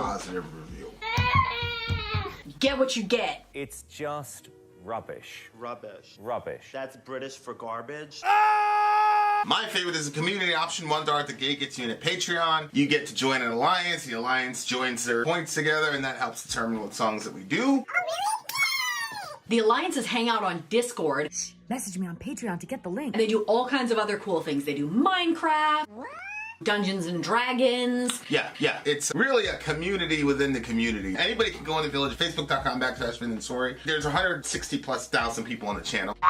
What's cool about the Discord is that it offers a real opportunity for community connection, friendship, that type of thing. And it's on Discord, so if you're not a Facebook person, it's for you. You start off at $1. Right. Plus you get exclusives. Sori and I are working on a song.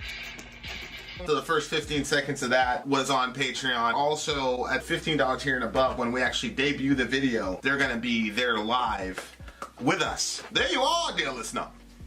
Buy our merch. Buy our merch indeed. A child shall lead them. To buy our merch. Yes, dear listener. Yes, dear listener. Yes, dear listener. All right. We have SUFJAN Stevens, Lonely Man of Winter is up next. Negative Vibe says, this is a neat one. In 2007, SUFJAN held a Christmas song exchange contest where he invited fans to send him an original Christmas song, and in exchange he would write an original and share it only with the one fan and promise not to release it right away. The winner was a man named Alec Duffy, who would then invite local fans over for listening parties with hot cocoa and marshmallows. In 2018, SUFJAN released a single featuring the original song, the one Alec Duffy wrote, and an updated remix of a song, which is the one I've chosen. Ooh, okay, cool. Okay, so this is Alec Duffy and SUFJAN Stevens. Wow. Lonely Man of Winter. Let's do it.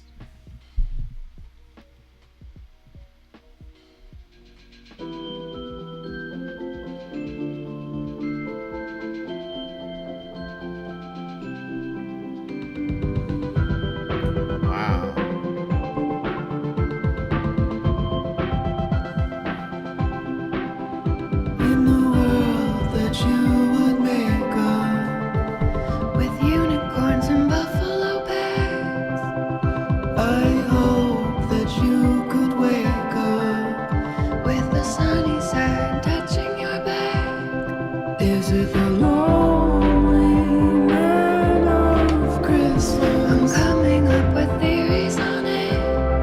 Is it the lonely man of Christmas? He's riding in the devil's abyss. Oh, I would write the future if I could put my finger on it, but I have no idea if what I want is better than this. Is it the lonely man of winter? He's hoping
Wow. I really like that one.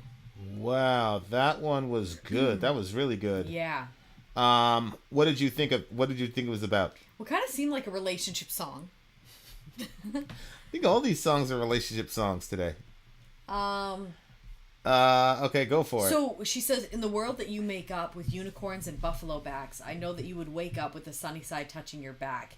It seems like she's saying like that he's not very, like the way that he looks at things, the way he thinks of things, it's all unicorns and buffalo back. Like I got that as he's not looking at things in a real way, in the way of reality. And when she says sunny side touching your back, that she means that everything always works out for him. What did you get from that? Well, she says, I know that you would wake up. In the world that you'd make up, Yeah. with unicorns and buffalo backs, I know that you'd wake up with the sunny side touching your back. Right, because it's the world he creates, so it's all going to work out for him.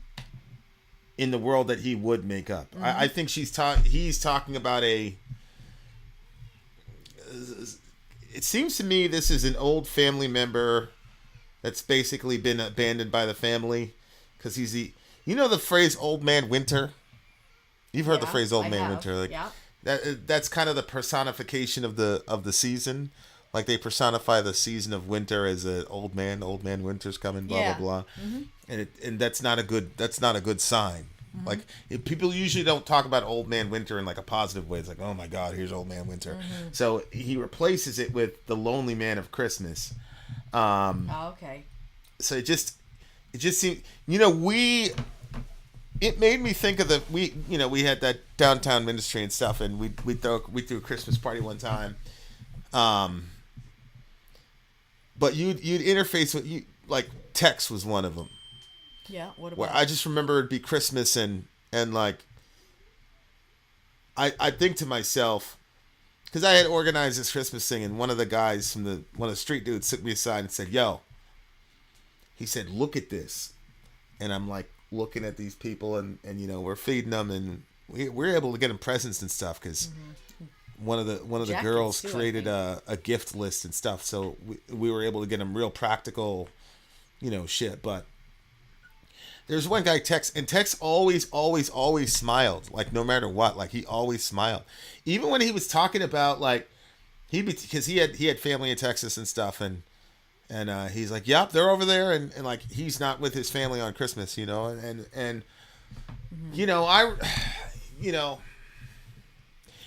it was tough, people be like, damn, like Yeah. this guy's got a family, and I'd say, yeah, guys, be careful, because we don't know.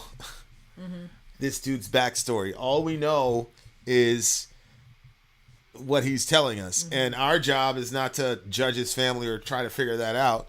Our job is to just love. But at the same time, it was like, whatever the reasons were, and I'm sure they were valid, because he had an alcohol problem. At minimum, he had an alcohol problem. And, but it was crazy being like, yo, if we didn't throw that thing for them, like he'd have nothing. There'd be no celebration. Yeah. There'd no. Yeah. And I really liked the way that we did it, because the leader was like making a big push to say, we're not going to do these people as charity cases. Like we really want to like honor these people. Yeah. We need to spend some money. We need to make it like. Yeah, it's not going to be like cafeteria food. Make the food that you would make at your family reunion. Yeah, and make it aesthetically pleasing like Yep. Christmas and things like that. And so it was such a nice time. That was some of the best Christmases or holidays, I thought. Yeah, Being a part of all that with everybody. it was, but like that's again like one of the tough things I try to reconcile with the holidays is like you have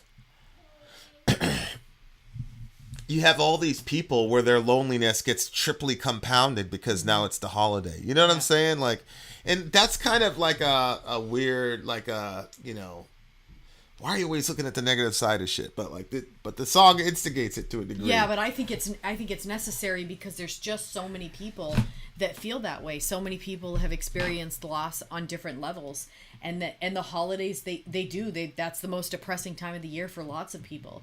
And so I think it's good that he addressed it in this song. Well, it says he's riding in the devil's abyss. You see that right there at the end of verse 2? You have writhing? Riding, R-I-D-I-N-G. Yeah, me too. Okay. So, that tells me that he's caught up in something. Yeah. Long live Chile! That tells me he's caught up in something that's destructive. And that's why it says, like, is it the time we spent in silence, the silence of a wintry head? Is it the lonely man of winter? I could put my finger on that. And even if it's Christmas, could we just pretend for a bit that everything we went through was something better than this? So, he's been kind of loyal to this person, looking out for them. And it says his wintry head, which I'm assuming means that he's an older guy. You know, he's got the gray hair and all that. But like, it just looks like it's a sad thing, and whatever this guy has been involved in has separated him from his family, and like this guy's the only one left. You know what I'm saying? Yeah. Like, and that's a tough thing to contend with. And so even if it's Christmas, can we pretend for a bit that everything we went through was so much better than this? You know, like you'll have people like that in families. Like, you know, my older brother was the caretaker for, you know, certain members of my family. And there's a certain kind of pain that a caretaker has for a person like this that nobody can really understand. Oh, yeah. You know what I'm saying? Because because that person will say everybody abandoned me, blah, blah, blah. But the caretaker knows you've pushed everybody past their limits. You know what I'm saying? So they're kind of stuck. And it's like, he's talking about the long drive. You know, is it the lonely man of Christmas? He's hoping for a break in the plan. The loneliness of holding your hand. You know, like, because that's the line. There's nobody left to hold this person's hand because it looks like they've alienated themselves so much from everybody else that now they're just alone. And again, I don't know, but it just seems like that's what it was, man. And we saw that a lot with folks, not just older guys, but we saw people downtown that had, like, you know, the drugs had so dominated their life that, you know, they did certain things that.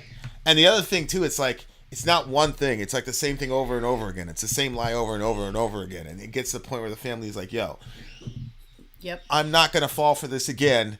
For my own mental health, I'm out of here. And they ghost him, cut him off, whatever you want to call it.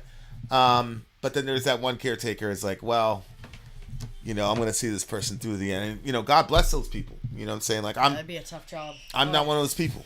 You know what I'm saying? My older brother's one of those people. My little brother's, to a degree, is one of those people. I'm not one of those people. You know what I'm saying? So, but I respect it. That's why when people are like, oh my God, Texas family, they're so horrible. I'm like, whoa. You know what I'm saying? Like, we don't know. Like, you know, but, yeah, that's what it looked like to me, man, is that these are kind of like melancholy songs. Like, what the hell? This is Christmas. But I'm like, at the same time, I'm like, this is real life. And so, like, if your Christmas, whatever you want to call it, can't stand up to, like, real life, you know what I'm saying? Like, if and that's part of it. It's like, maybe, like, we want Christmas to be like an escape from the real world. Maybe people want that season, those 5 days or 10 days or 12 days of Christmas, whatever it is. Maybe people like, yo, maybe we can carve out some space where everything is good and perfect, right? And then it makes sense at the end of the line, like, even if it's Christmas, can we just pretend for a bit?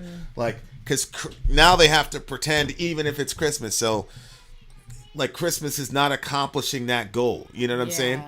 So, it's you can't ignore that. No. Like, there's lonely people at Christmas. That bothers me so much. Like, you gotta interface with that. And you know, we were, you know, it was a cool thing to be able to do that though with those folks. I loved it. You know what I'm saying? I knew it was temporary. Everybody knew it was temporary, but like, those people had been like walked all over. They'd been completely disregarded and disrespected. And so for that guy to be like, yo, we need to make sure that these people are being honored this day and things like that, no matter what they did. you know, we had a little message for him or whatever. Like Yep. that to me is important. I understand, like, you have your kids, you want to take care of your kids and your family and all that and be family oriented. I certainly am. But at the same time, it's like, what are we doing? There's enough time for both. Yeah. But I specifically, though, as a Christian, like, there is a certain level of separation that God had with Christ to give him to us. Yeah. Oh yeah. And then we take Oh, that I see, day, yeah. and say, this day is about us.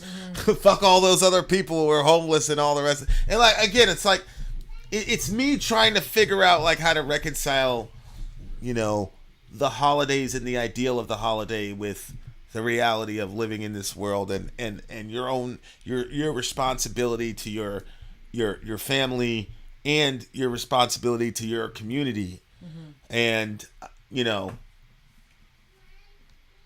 I just think there's probably so much being left on the table with Christmas as to, like, really, like, making the holiday a really robust, you know, and you know, there's 12 days of Christmas. So you could say, like, okay, we'll save Christmas Eve for our family, or we'll save Christmas Day for our family. But there's 12 other days where you can, I don't know, celebrate Christmas with people you don't know or people in the street or whatever. But, I like that. But yeah, I mean, and some of this is like, I'm actually nervous this Christmas because we lost somebody that we were working with on Thanksgiving. You know, one of those folks that we gave the Christmas, you know, gifts and the meals to, you know, jumped out of a window on Thanksgiving. So I'm a little bit nervous about, and I can't help but say to myself, if we were still down there, he'd still be alive today. Like, so it just makes me be like, damn. But on the one hand, it's like, yo, we really help people. Like, when I saw that, because we used to do that for Thanksgiving too. We had Thanksgiving, we had Christmas. When I saw that, on the one hand, I'm like, damn, if we were there, he wouldn't have done that. But on the other hand, I say to myself, yeah, but we were there. And so people probably hadn't done that. You know what I'm saying? So I think that's kind of like the backdrop. Like, I'm nervous to, like, What's gonna happen over Christmas? Yeah. Yeah. You know, with our folks, you know. But yeah. Hopefully not. Hopefully. You know, yeah, but again, like, understanding that there are difficulties in Christmas and things like that, to me, doesn't take away from the, you know, the point. I love this dude and what he's doing with I think this is just unbelievable. It's beautiful. Like, I've never seen anything like this before. Absolutely, like, the breathtaking. entire thing is, and like, these sadnesses are the things that Jesus came for. You know what I'm saying? So, like, 100%. we can't look away from sad situations on Christmas, like, because God looked sadness in the face and sent Jesus here on Christmas. That's what it's about. All of us were in bad shape. You know what I'm saying? So, which goes back to the original refrain of "Come Emmanuel." Well, there's a reason people are saying "Come," because it sucks down here. Yeah. You know what I'm saying? So that's why I'm, like, really feeling what this dude is doing with Christmas. Like, he's putting, like, a real spin on it, and I don't know. Obviously, I don't know what this guy's spiritual, where he's at, but for me, like, there's ultimate hope. Like, I believe we're gonna figure it out. I think Christmas is gonna be, inshallah, different 40 years from now. You know what I'm saying? Maybe the church in the West will figure it out, and we can add a lot more depth to the season. There because is so much depth. Because materialism is one level of you know, superficiality, but from a Christian worldview, like, this whole thing where it's like, oh, it's my family, we're good, fuck everybody else. Like, that's a form of superficiality. I think that Jesus is challenging us to, and it's not like, oh, what about other people and sacrifice the joy of your family for the sake of other people? Or is it find your joy in celebrating with your family, and then that celebration overflows and hits other people so that they can share in your joy? Now you're not doing charity for anybody. Now you're talking about different levels of happiness on Christmas. So, are you happy to get the present? Sure. Are you happy to be with your family? Sure. You're also missing out on a whole bunch of happiness by leaving those people alone. And maybe in 40 years, people will be dissatisfied with the first two and want the first two and the third one. You know what I'm saying? Which would be crazy. Yeah. So yeah, I just think I love like what this guy is doing with this song. And Negative Vibes is saying the fact that he has a full musical career, but on top of his regular albums, he's taken time to make 102 Christian songs. That's incredible. No. Okay, so Sufjan is a Christian. Okay. Enigma says the problem with this tradition, it's selfish. What makes December 25th important? What cause was he born for? Isn't the message he gave more important? Right, and to embody the message, right? Like, I was talking to Dorian one time where I was out in Texas, and I said, he's like, I want this and this and this for Christmas. I said, you just had a birthday in October. He's like, yeah. And I said, you bought presents for everybody on your birthday? He goes, no, they got me the presents. And I said, okay, so Christmas is Jesus' birthday. How the hell did you make out with presents? What did he say? Well, he had nothing to say. You know what I'm saying? Well, sometimes they come up with something quick. So. If it was Orion would have just thought for a second and said, yeah, I want the presents though. You know how Orion is. Yeah. He doesn't care. I like this song, 9.1. 9.1. 9.2 for me. Would you say 9.2? Yeah, I give it a 9.2. We have one more song. It's a Christmas song, guys, and it's called Justice Delivers Its Death. Justice Delivers Its Death. Happy Christmas, Merry guys. Christmas. Vin out. Sorry out. Go home. Justice Delivers Its. I'm Vin. I'm Sori. If you would like to get your song reviewed, dear listener, there's the Filthy Capitalist option. As Sori says, 125 gets you straight to the head of the line. You don't have to be part of the alliance. You don't have to be part of the group. Wait a minute. And the biggest thing is you don't have to wait. You hop, skip, and jump right in front of everybody. 125 gets you there. You do that 3 times, and then get mashed down to the $75 rate for perpetuity. Yes! Also, there is a band review option. So if you've got a band and you're trying to get your band some exposure, hit me up at insori@gmail.com, and I'll show you the details about how to pull that off. You can also jump on Patreon, and there is a option on the tiers to be able to get your band reviewed. Yep. Obviously, we can't lie to you, so we can't guarantee a positive review. Get what you get. It's just rubbish. Rubbish. Rubbish. That's British for garbage.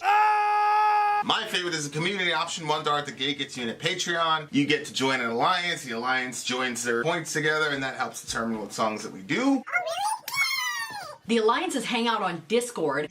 Message me on Patreon to get the link. And they do all kinds of other cool things. They do Minecraft. Dungeons and Dragons. Yeah. It's really a community within the community. Anybody can go in the village, facebook.com/Vin and Sori. There's 160,000+ people on the channel. What's cool about the Discord is that it offers a real opportunity for community connection, friendship, that type of thing. And it's on Discord, so if you're not a Facebook person, it's for you. You start off at $1. Right. Plus you get exclusives. Sori and I are working on a song. So the first 15 seconds of that was on Patreon. Also, at $15 tier and above, when we actually debut the video, they're going to be there live with us. There you are, dear listener. Buy our merch. Buy our merch indeed. A child shall lead them. To buy our merch. Yes, dear listener. Yes, dear listener. Yes, dear listener. Justice Delivers Its Death in our Christmas stream tonight from Negative Vibes. Dwayne says, I thought all the songs tonight were Christmas songs. Did I miss the stream title? No! Justice Delivers Its Death is a Christmas song, dear listener. Yeah, it starts out with Silver and Gold. This song, recorded in 2010, is an absolutely scathing critique to the Johnny Marks carol Silver and Gold. Featured in the 1964 claymation film Rudolph the Red-Nosed Reindeer. Oh. What's it? The Johnny what? Johnny Marks carol. Johnny Marks, that's his name, Johnny Marks. Carol, Silver and Gold. Oh, I know exactly. This is the one the snowman would sing on Rudolph. What? Well, how would it go? Silver and gold. Silver and gold, silver and gold. Everyone wishes for silver and gold. How do you measure its worth? Just by the pleasure it gives here on earth. Well, that's how they sung it on the other one. At least that's how I see it. So means so much when I see silver and gold decorations on every Christmas tree. All right, so this is gonna be like a scathing critique of that song. Did you ever dear see listener. that? The Rudolph the Red-Nosed Reindeer? Claymation? The fact that it's taking you so long. Do you remember the ornaments that I was sad that they got broken? That's from that. Do you recognize them? No. Sorry. What a travesty. Sorry. We continue. Here we go. What's the name of the song again? Justice Delivers Its Death. Sufjan Stevens, let's do it.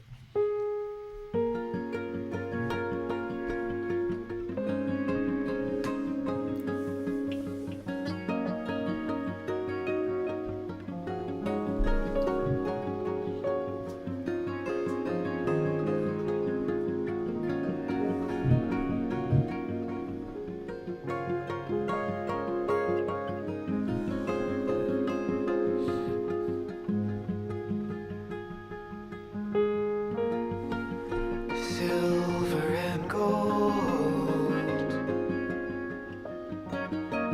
silver and gold, everyone wishes for it. How do you measure its worth? Just by the pleasure it gives here on earth. Oh, I'm getting old. Oh, I'm getting old. Everyone wishes for youth. How have I wasted my life trusting the pleasure it gives here on earth?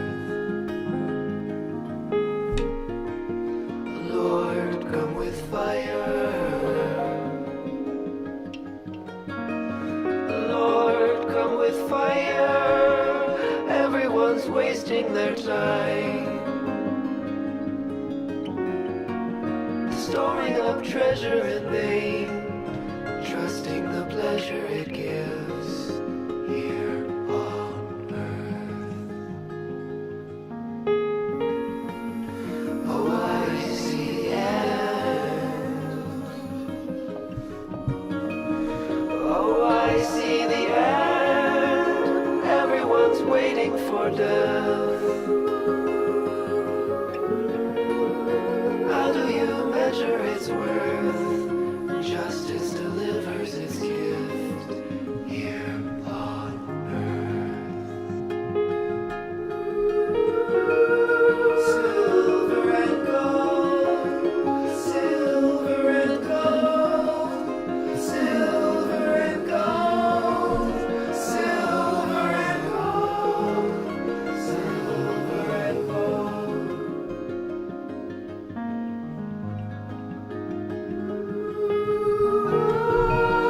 Silver and gold, silver and gold, silver and gold, silver and gold, silver and gold.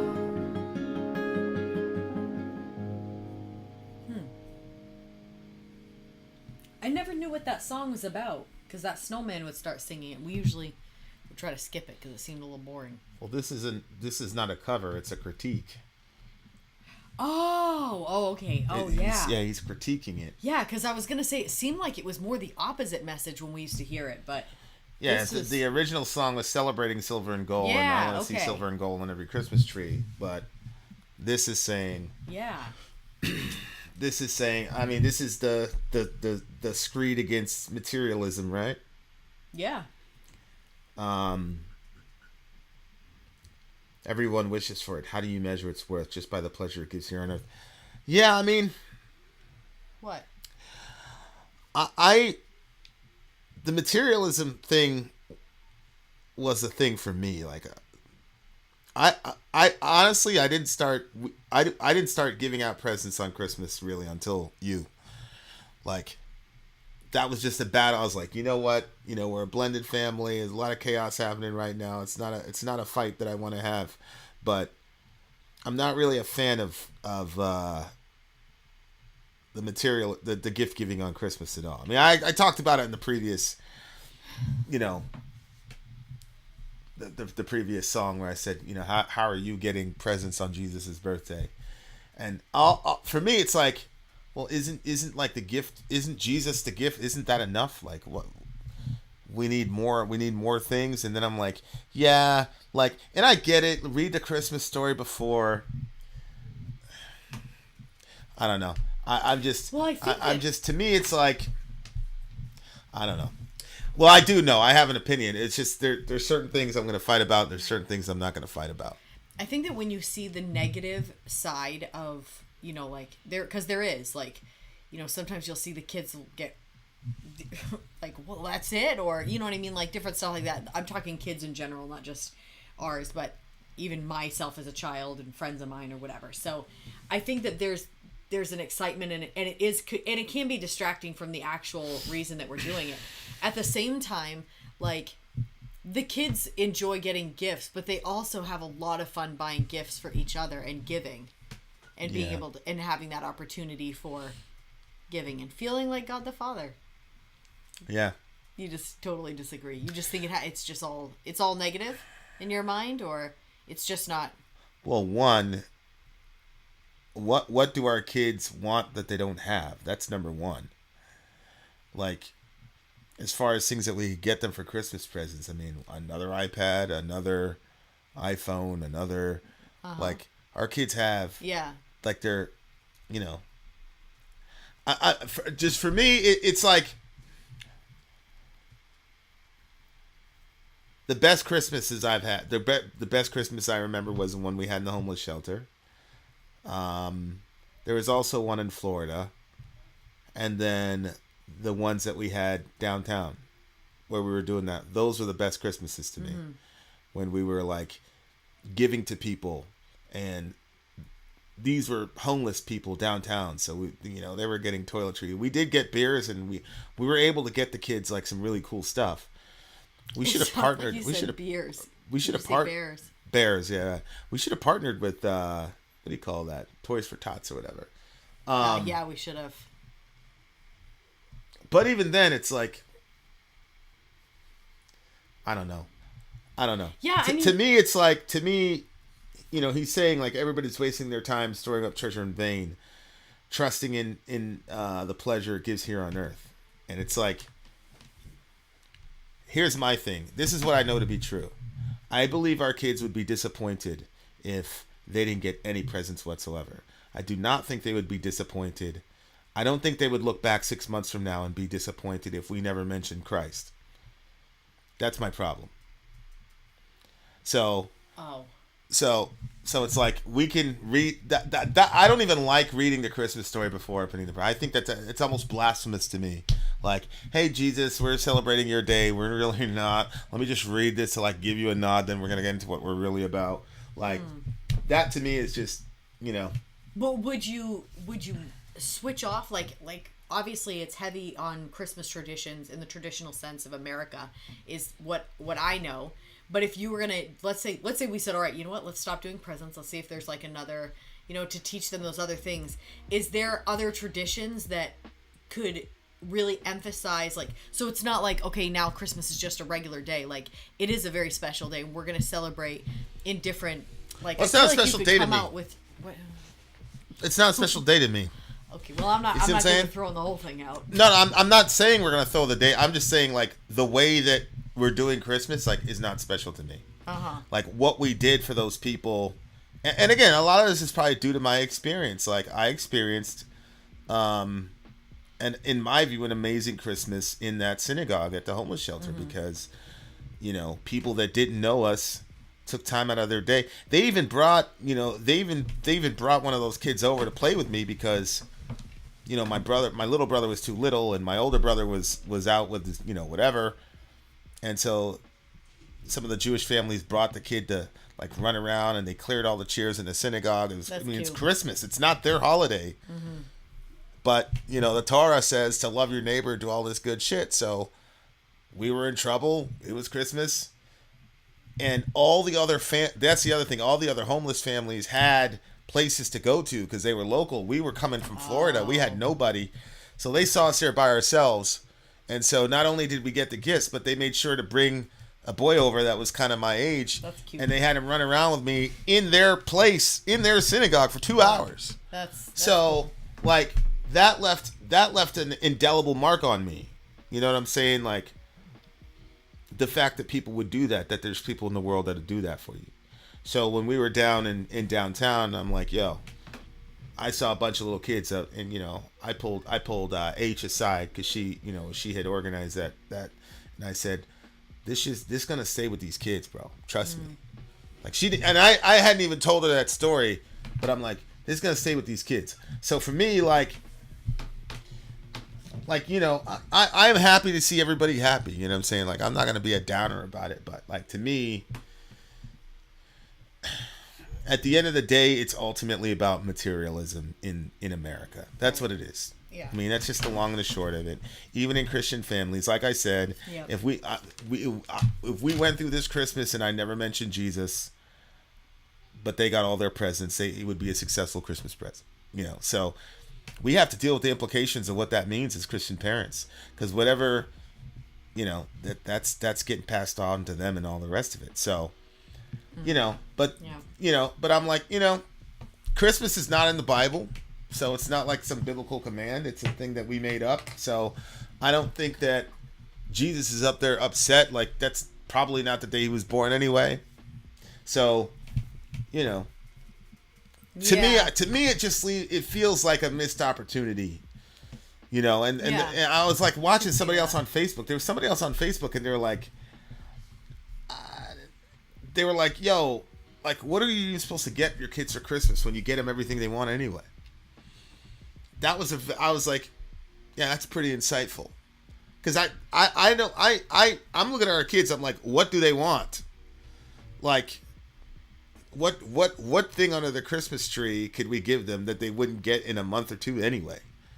Like, our kids randomly get iPads, all types of shit. And on top of that, like, they're generating revenue. Like, we're paying them pretty decently. Mm-hmm. You know what I'm saying? So I'm like, but it's still, we got to have the presents. Like, so I don't know. Like, but like I said, like I don't think it's like the end of the world. I don't think it's like horrible in the sense of like God's going to destroy America because we're so materialistic. But for me, I think when it really comes down to it, Christmas is really about materialism. It's about getting stuff. It's about the excitement of getting stuff. And definitely it is family get-togethers and all that too. Like I gotta, you know, I'm gonna recognize that. I'm just saying, like, when the look back happens, you're talking about the gifts and the because like if there's literally millions of Christian families in America where the Christmas would be ruined if there were no gifts. You could have the family, you could have the dinner, you could have the fellowship, you could have the Jesus, but if there are no gifts, that Christmas is going to be looked upon as a failure. So that tells me it's unavoidable, as you know, Negative Vibes is saying. You can't escape the American commercial phenomenon, and you can't, because one of the things that we're the best at, you know, we're the best at war. I think that, you know, I've studied a little bit about warfare, and I would say we're the best at war, especially implementations of war. But we're also the best marketers the world has ever seen, ever. So, I mean, Wall Street, I mean, literally is it's just started out as a market. There's no other nation ever that's done something like emphasize selling to the degree that Americans do. So you just have to understand, like, this is where you are, and, you know, we're all shaped by our culture. But there is, like, he says, everyone's waiting for death. And then he says, justice delivers its gift here on earth. And the name of the song is Justice Delivers Death. So the gift that justice delivers us is which is interesting, because we were talking about the underprivileged, homeless, all that other stuff. And so there is a sense in which, how can we be just people when we're spending all this money on material and we know there's people outside? And it's like, well, we're waiting for death. And so if you have a nihilist, here's the thing, like, this is going to be very provocative. If I was an atheist, the way that Americans do Christmas would make all the sense in the world to me. We're all going to die. We have a very, very short period here on this planet. Have as much fun as you possibly can. Enjoy life as much as you possibly can. And yeah, there's people outside and they got a tough break from the, natural selection or whatever. And I feel bad for them because I'm a good, empathetic person. But we're all going to die anyway, so let's have as much fun as we possibly can. That makes complete sense to me. Mm-hmm. And I would be all, like, that makes a lot of sense to me. The religious angle on top of Christmas, the way Americans do it, makes no sense to me whatsoever. But if I was an atheist, the way that Christians do Christmas makes a lot of sense to me. Like, do a little nod to the religious ancestry that you have, and then get to the real thing. And the real thing is, let's hang out, let's have fun, let's eat, and let's accumulate more material to distract us from the fact that we're all going to die, which is kind of the theory. That makes so much sense to me. And I'm not like I said, man. Like, I'm not.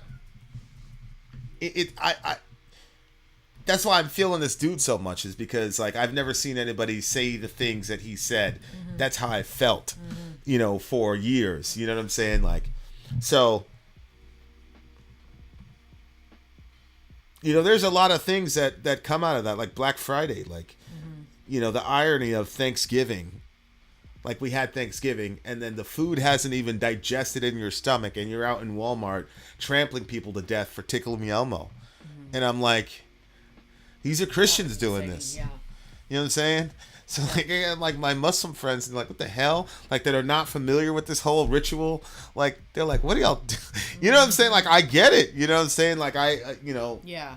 And it was cool because, our church turned that into something really cool. Like, people were hanging out in Walmart. There's big, long lines in the dead of winter. Mm-hmm. And, like, those guys were handing out hot chocolate to people. Like, we made gallons and gallons of hot chocolate, gave hot chocolate to people, warmed them up a little bit, sang some Christmas carols. People would, shoot a little message out there to help people, remind people of, it's like, what did you get for Christmas 2 years ago? Like, nobody even knows. Like, nobody even remembers what they got for Christmas 2 years ago. But if they got nothing, they would remember that. So I'm like, damn, bro. Like, this shit is... Yeah. Perkinauz said, I mean, that's exactly what happened. The way Americans do Christmas is largely a result of secularization. It has very little to do with traditional Western Christian celebration of Christmas. Yeah. And for me, it's always been like, yo, we are selling ourselves short. It's not like, oh, materialism is bad and I'm this like Gandhi or something. I'm not Gandhi. Like, I want, like, the most happiness possible. My theory is just that the way that we do Christmas does not maximize the happiness we could have. Bro, I think you're right. That's all I'm saying. So I'd like to hear more of what you like to see on Christmas. Hey, Chris Austin in the house, Sevenfold, Ghost, Behemoth, all those big bands. Yeah, so, like, it's interesting that he talks about justice, comes to deliver its death. Mm-hmm. Like, that's a very interesting concept. Like, are we celebrating Christmas in a just fashion?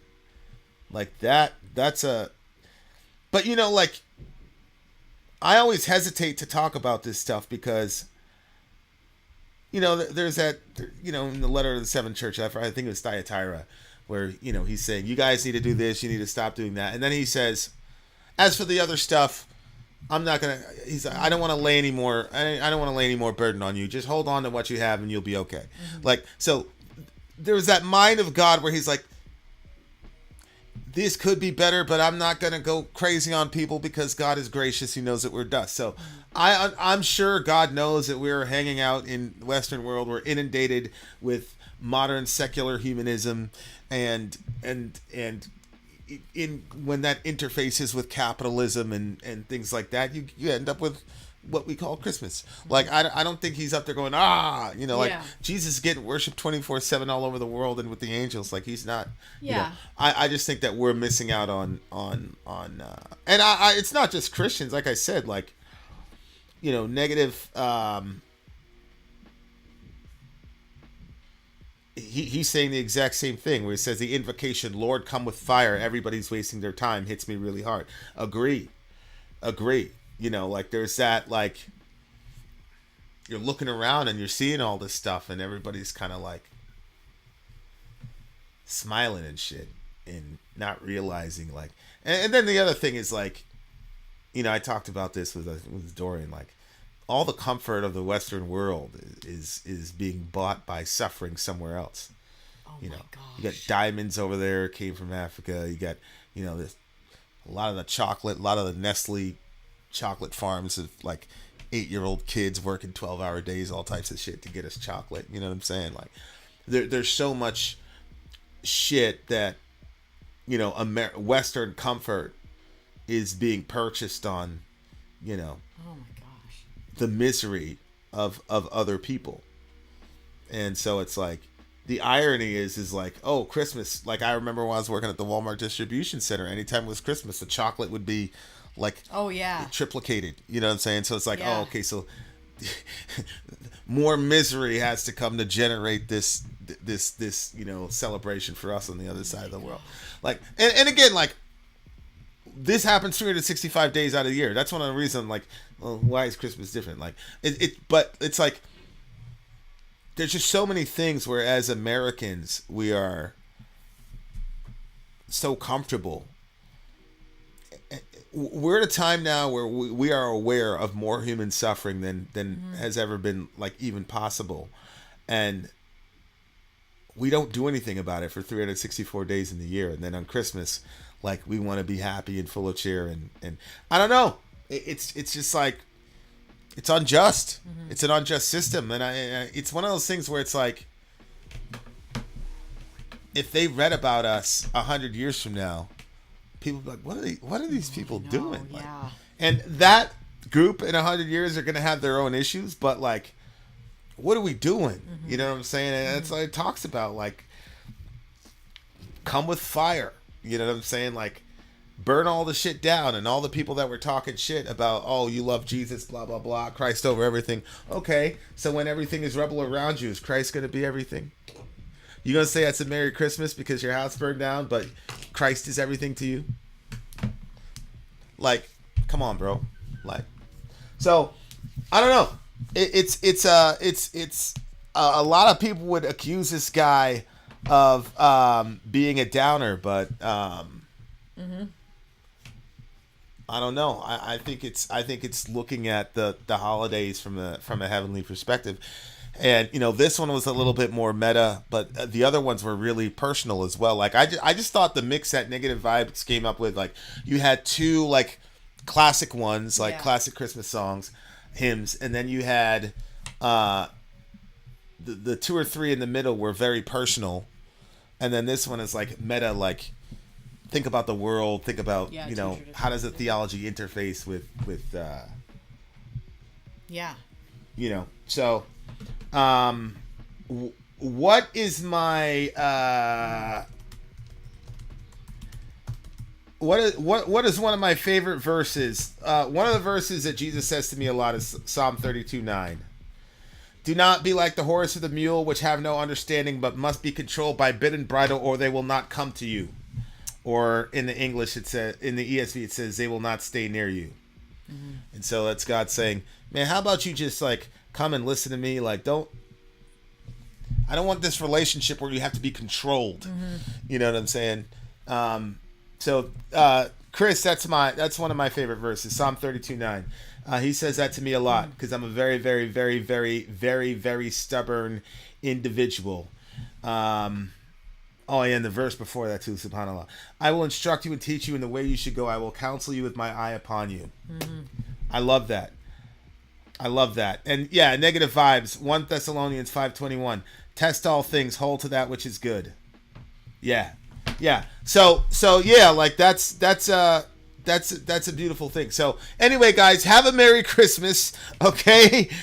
Don't let him influence you. I think that this stream it caused a lot of thought, and I don't know, it just seemed right. I really liked it. I liked that the vibe that it gave, and the songs. I don't know. I like the song selections. The song selections were really good, and I don't know, like, if he did that on purpose, but just the structure of the whole day. Yeah. Well done. Was really, really, really cool. Really, really cool. I really, really enjoyed it. I'm just surprised. I didn't know that anybody wrote Christmas music like this. Yeah.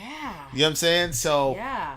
Like, I'd love to see some more of this guy's catalog. So, yeah, man, I really appreciate it. This one is a 10 for me.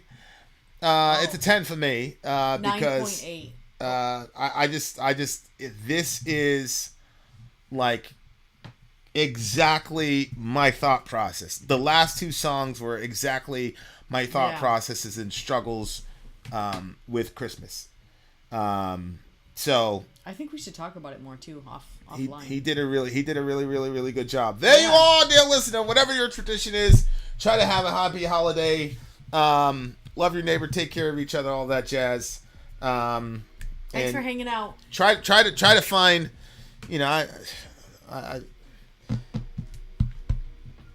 just try to make it significant for yourself. I don't have any right to tell you how to celebrate Christmas.